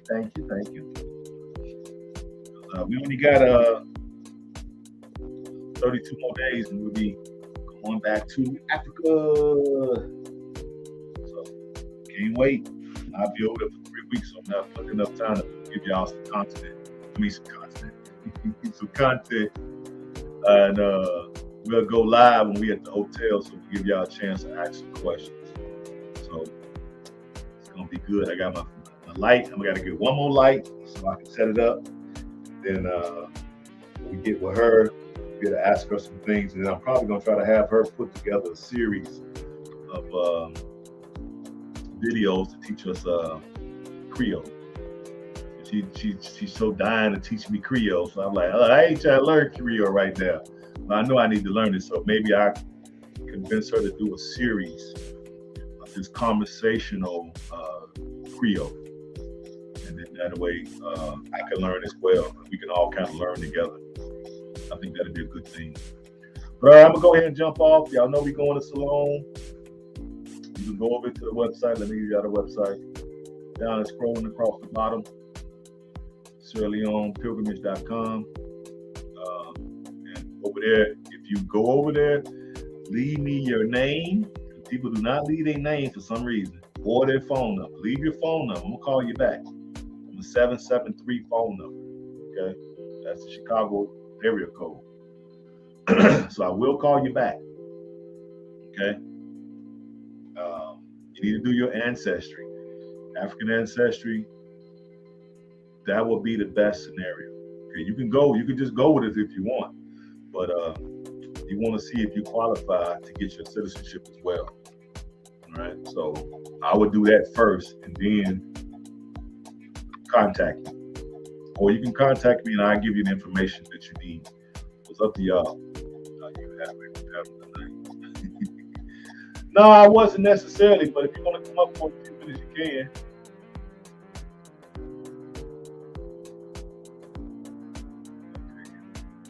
I wasn't necessarily having a panel, but you could come up. What do you want to talk about? You know, we ain't letting anybody up. It's kind of a closed community, but we're willing to listen to some folks that got something to add to the conversation. So what was on your mind? What you want to talk about? You see what the title is.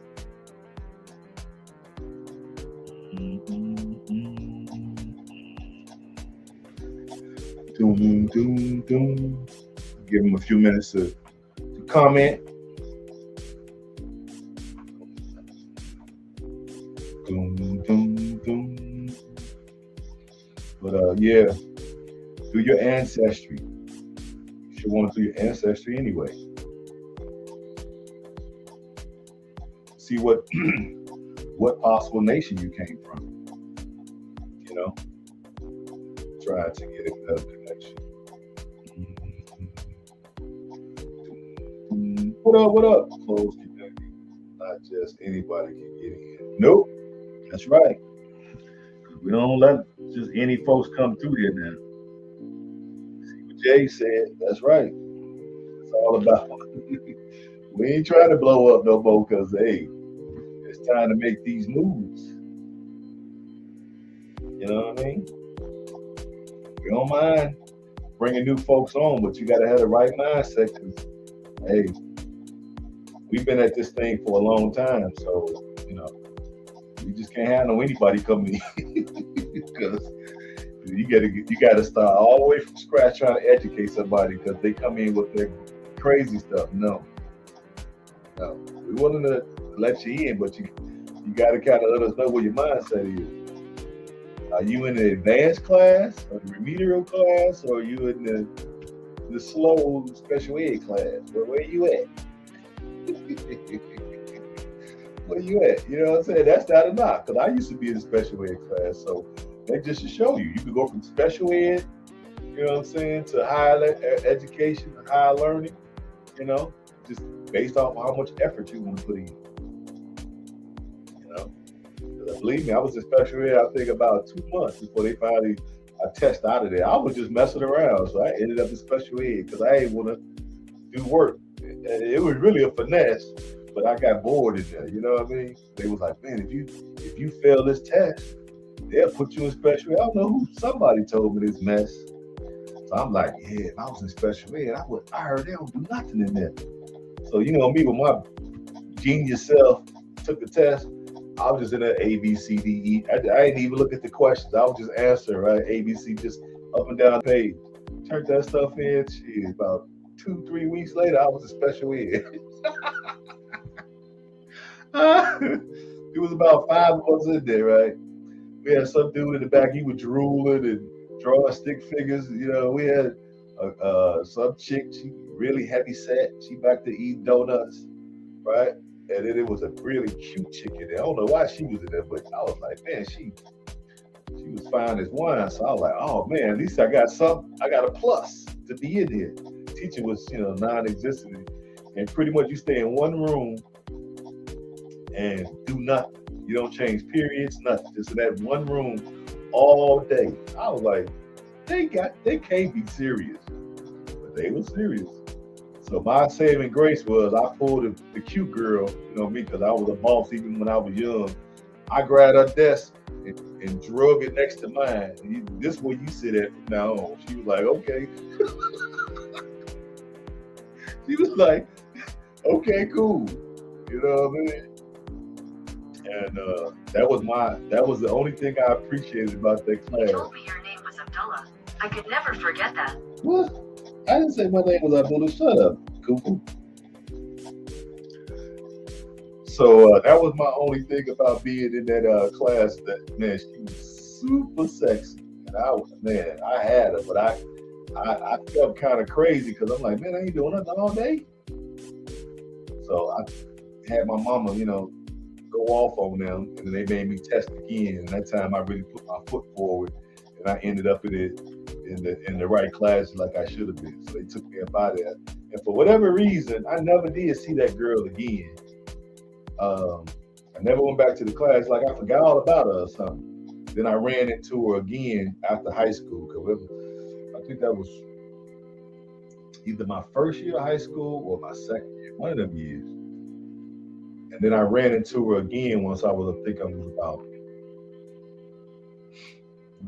like 19. I went to a club and she was there. Wrong move. I was in that turn. That's what I was drinking. I used to be drinking then. I was in that turn it up. Bacardi, Hennessy, all kind of stuff, right? I was like, you going back to the house with me, girl. Yep. You know what I'm saying? And I ain't seen her since. Yep, so I did. So I was in special ed, so I'm not trying to knock special ed people, because, I'm sure people didn't want to be in that class, but that was rough. Rough. Man ain't say nothing. What you trying to do, man? You ain't saying nothing. Said trying to get a better connection. I don't get it.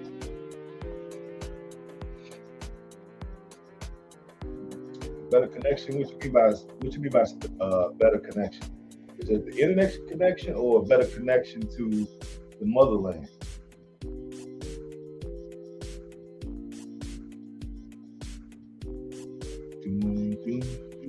I was just getting ready to jump off there, actually. But if you had something to add to the conversation, you've been there, or which country you've been to, that type of thing. If you got something to add, then yeah, we'll be willing to listen to you.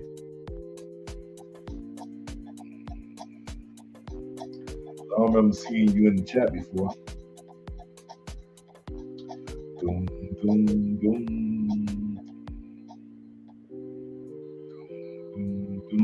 Yeah, but yeah, people, do your DNA ancestry.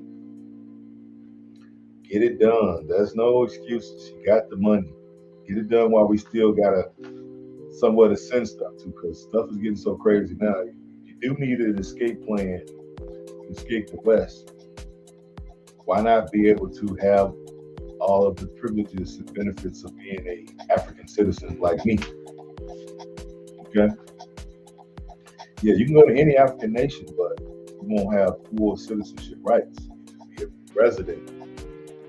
Can't vote, can't own land, can't have a business, can't have a bank account. It's a whole lot of what you can't do.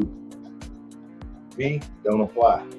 I can own land, I can own a business, I can have a bank account, I can get married, I can run for public office. I think the only office that you can't obtain necessarily own is president. You have to be native born. Native born. Every other office I can run for. I can also become a chief.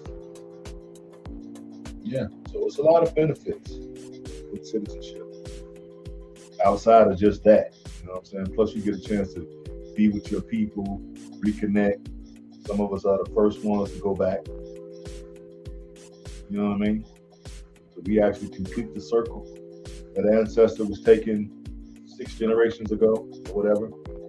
We the first generation to go back. So that's a complete circle. Now, I'm not just stopping being the first one to go back. Now I'm gonna be the first one to go back, first one to get married to a continental sister and bring forth children, Pan-African children on the continent. Yeah. And I ain't gonna just stop with one. That's why I gotta have probably multiple wives, because I'm gonna leave a true foundation. Because one of them young kings or queens could be the savior that the whole African population worldwide may need to liberate us. You never know. Depends on what you're trying to do and what you're trying to accomplish. Okay? Who knows if I have enough children? Because see, people are so psyched, because most people are conformed to this box, this suit, this human spacesuit, right? So let's say we call out to the heavens, hey, look, this planet is demonic. We done lost our way, and this planet is demonic. We want to get it back. Okay? So we're going to bring forth Pan-African warrior children, bring them up in the movement from birth. Okay? And let's say I can't see the progress of these children to fruition because, you know, the Lord may call me home and I'll become an ancestor. When I'm up there, I could tell the Most High, hey, I got 12 kids down there that's Pan-Africans and they're trying to do the right thing to spread that movement. Send me back down there. Send me back down to earth. look, I'll be telling the Most High, hey, send me back down to earth to be with my kids and give me some recollection through, what is that called? Hold on, guys. What is it called? Deja vu. So give me enough cognitive ability to decipher my deja vus so I can remember that I was here in a past life. So I can be of service, right? Y'all don't hear me. Y'all don't hear me. You know what I'm saying? But I feel I've been here before, because when I have deja vu, I go to like real places. Like, how did I get? Have I been here before? And I mean, I really be racking my brain to figure out if I've been here before. And I'm like, well, it must have been in a previous life I was here, and it must have been something I must have supposed to do here, and I just don't remember. So I just need enough cognitive ability to be able to distinguish or decipher what the deja vus are, so I can make heads or tails to realize why I'm here. Because now a lot of us, because you know we in this movement, how did we get here? I mean, these people been spending what, trillions upon trillions of dollars to indoctrinate us. Yet we still woke up. Now, what does that tell you? Okay. So I'm thinking the reason why a lot of us have waken up is because we've been here before. Yeah, and we were sent back. But whatever we were supposed to have been doing, we didn't finish. So I feel, based off of what I'm seeing here, I probably need a few more lives.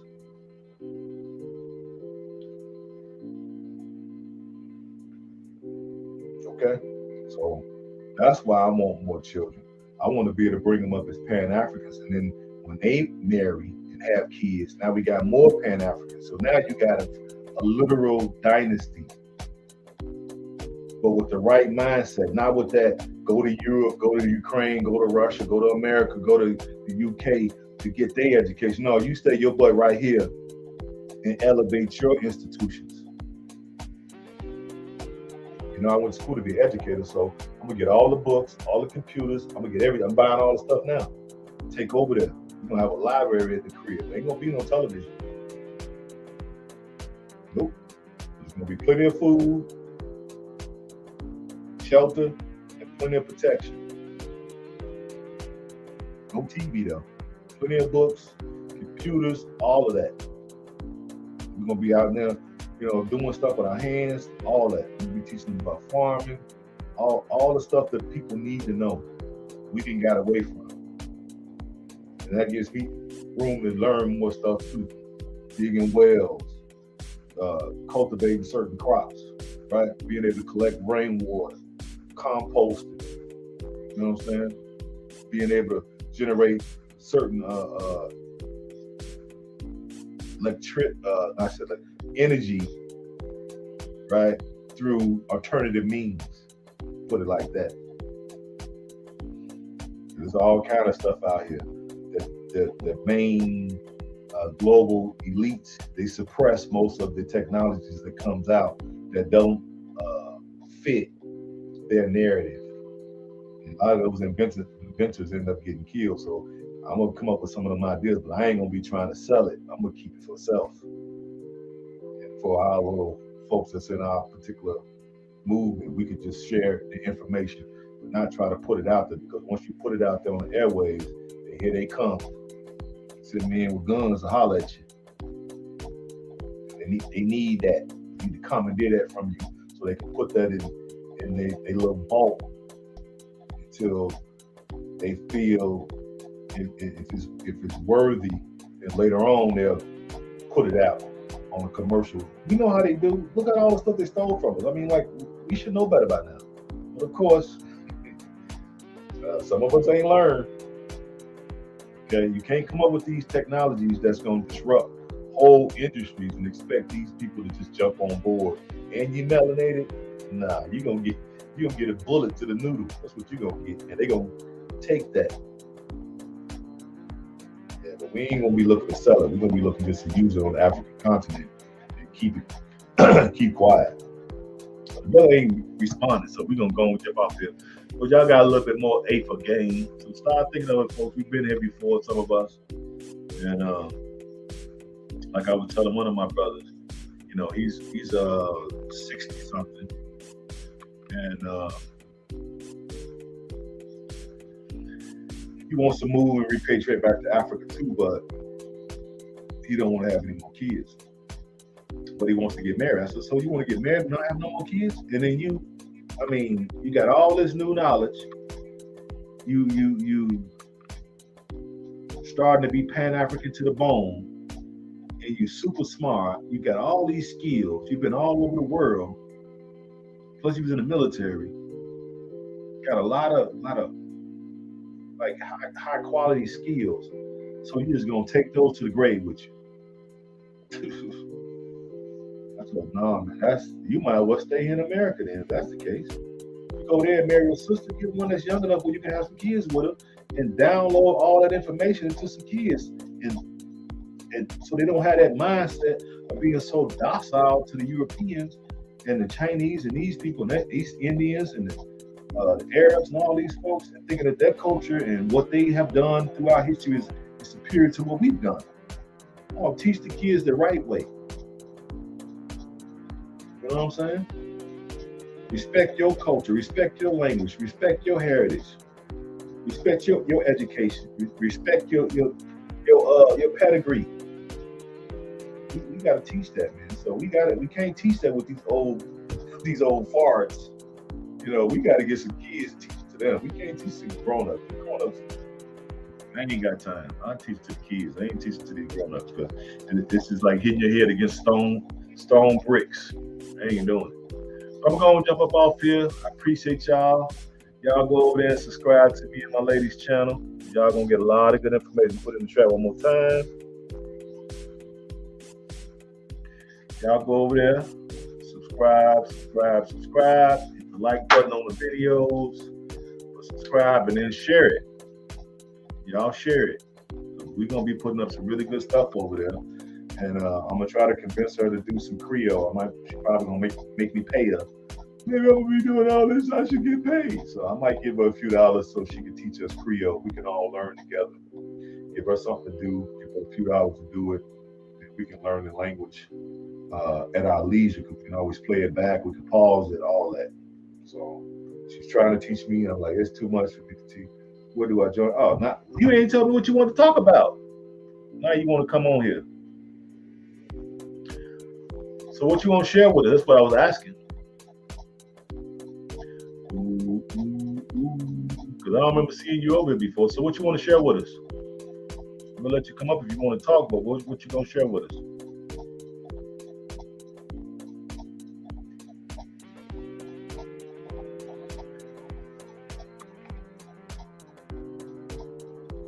I ain't sent the link out yet. That's what I'm saying.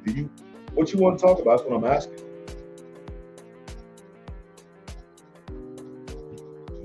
Let me send the link out. Let me see what he's saying. We still got folks.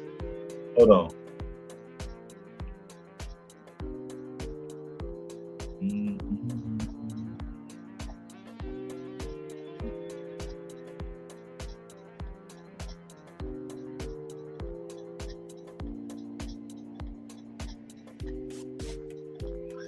All right, I gotta do is hit that link, and then I'll be able to bring you up. I give you 5 minutes. We can talk 5 more minutes. Just hit the link. Come on up.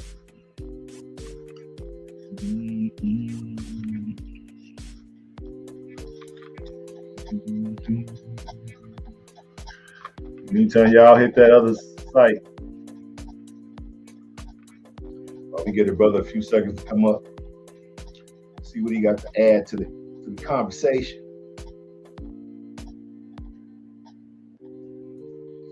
Yeah, but we got to download this information to the children. I can't see how else we're going to get this done. A lot of folks, language sounds good. Yeah, I'm thinking so too, because Creole ain't that hard to catch on. Some of the words we can understand already. You know, sometimes when she's talking, I can understand what she's saying, but when she gets to saying it fast, then I'm lost. But it's one of the more easier languages to learn. So since I gotta learn it anyway, she's gonna force it down. She's gonna force it down my throat. Because every time we talk, I want to talk to you in Creole so bad. I'm tired of talking in English, baby. You know, now she has a problem understanding what I'm saying. Some of the things she's smart though, so she be understanding. Because I be asking her, "Do you understand what I'm saying?" And she be like, "Yeah." I'm like, "Yeah, you don't understand me. Tell me what I mean." And she tell me, I'm like, "Okay, my bad." Because over there they teach English in school, so you know, most of the schools teach English. You know what I mean? So it is what it is. All right, hit the link, bro. Come on up. There go the link right there. All you gotta do is click on it. Oh, there you go. Finally.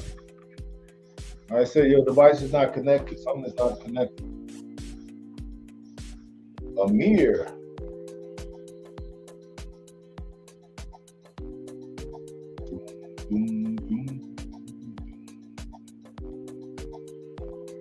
All right.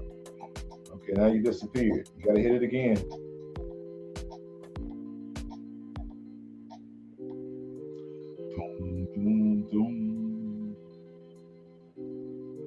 Hit it again. It said device was not detected or something not connected. Yeah, but it's not that hard to learn because I've been catching some of the words she says.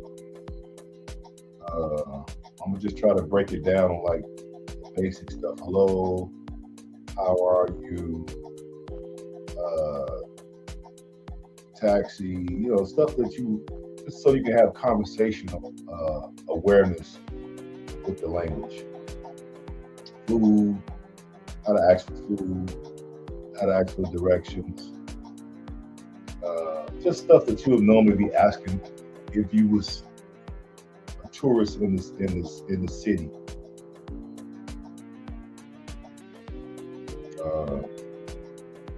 Maybe how to count. You know what I mean? Stuff like that. So we'll see what she say. I'll run it past her. I'll speak to her tomorrow. It's late over there now. It's about, let's see. It's about 5 in the morning over there now. She definitely sleep. She speak Swahili too. No, Swahili is on the east. So they wanted to join. They kind of can't get this phone to work right. Hopefully I'll join next time. All right, cool. Appreciate you. We'll bring you up next time you come in. Make sure you subscribe to the channel. And my backup, which is the channel with me and her both. What is it at?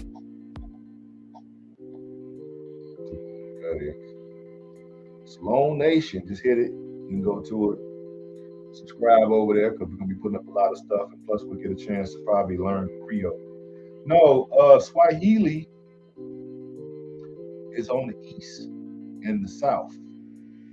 So you'll see Swahili mostly in like Uganda, Kenya, I believe, Tanzania, and then a few, states further south.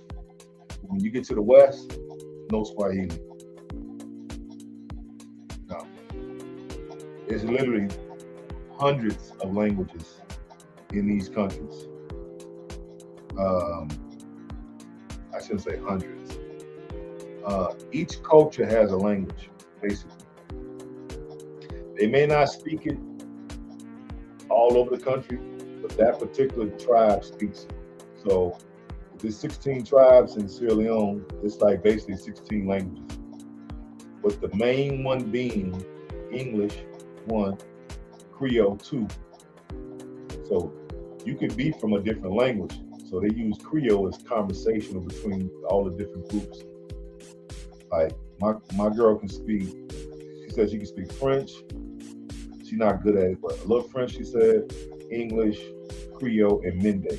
So she speaks 4 languages.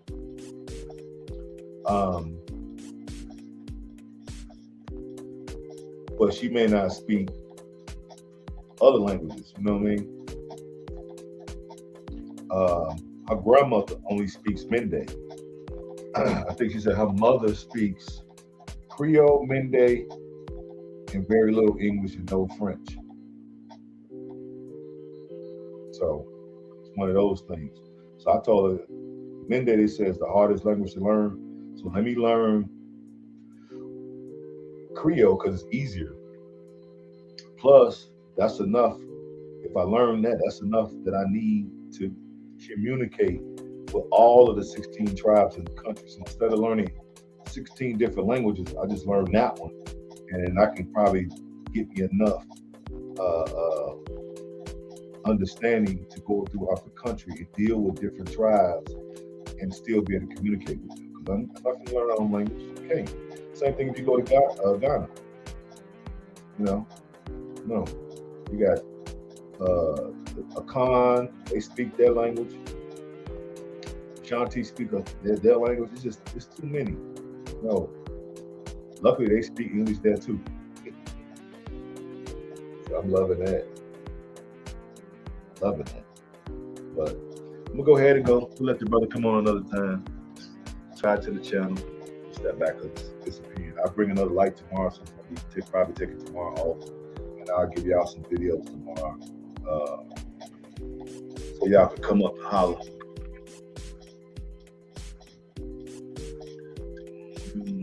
Okay, where it is?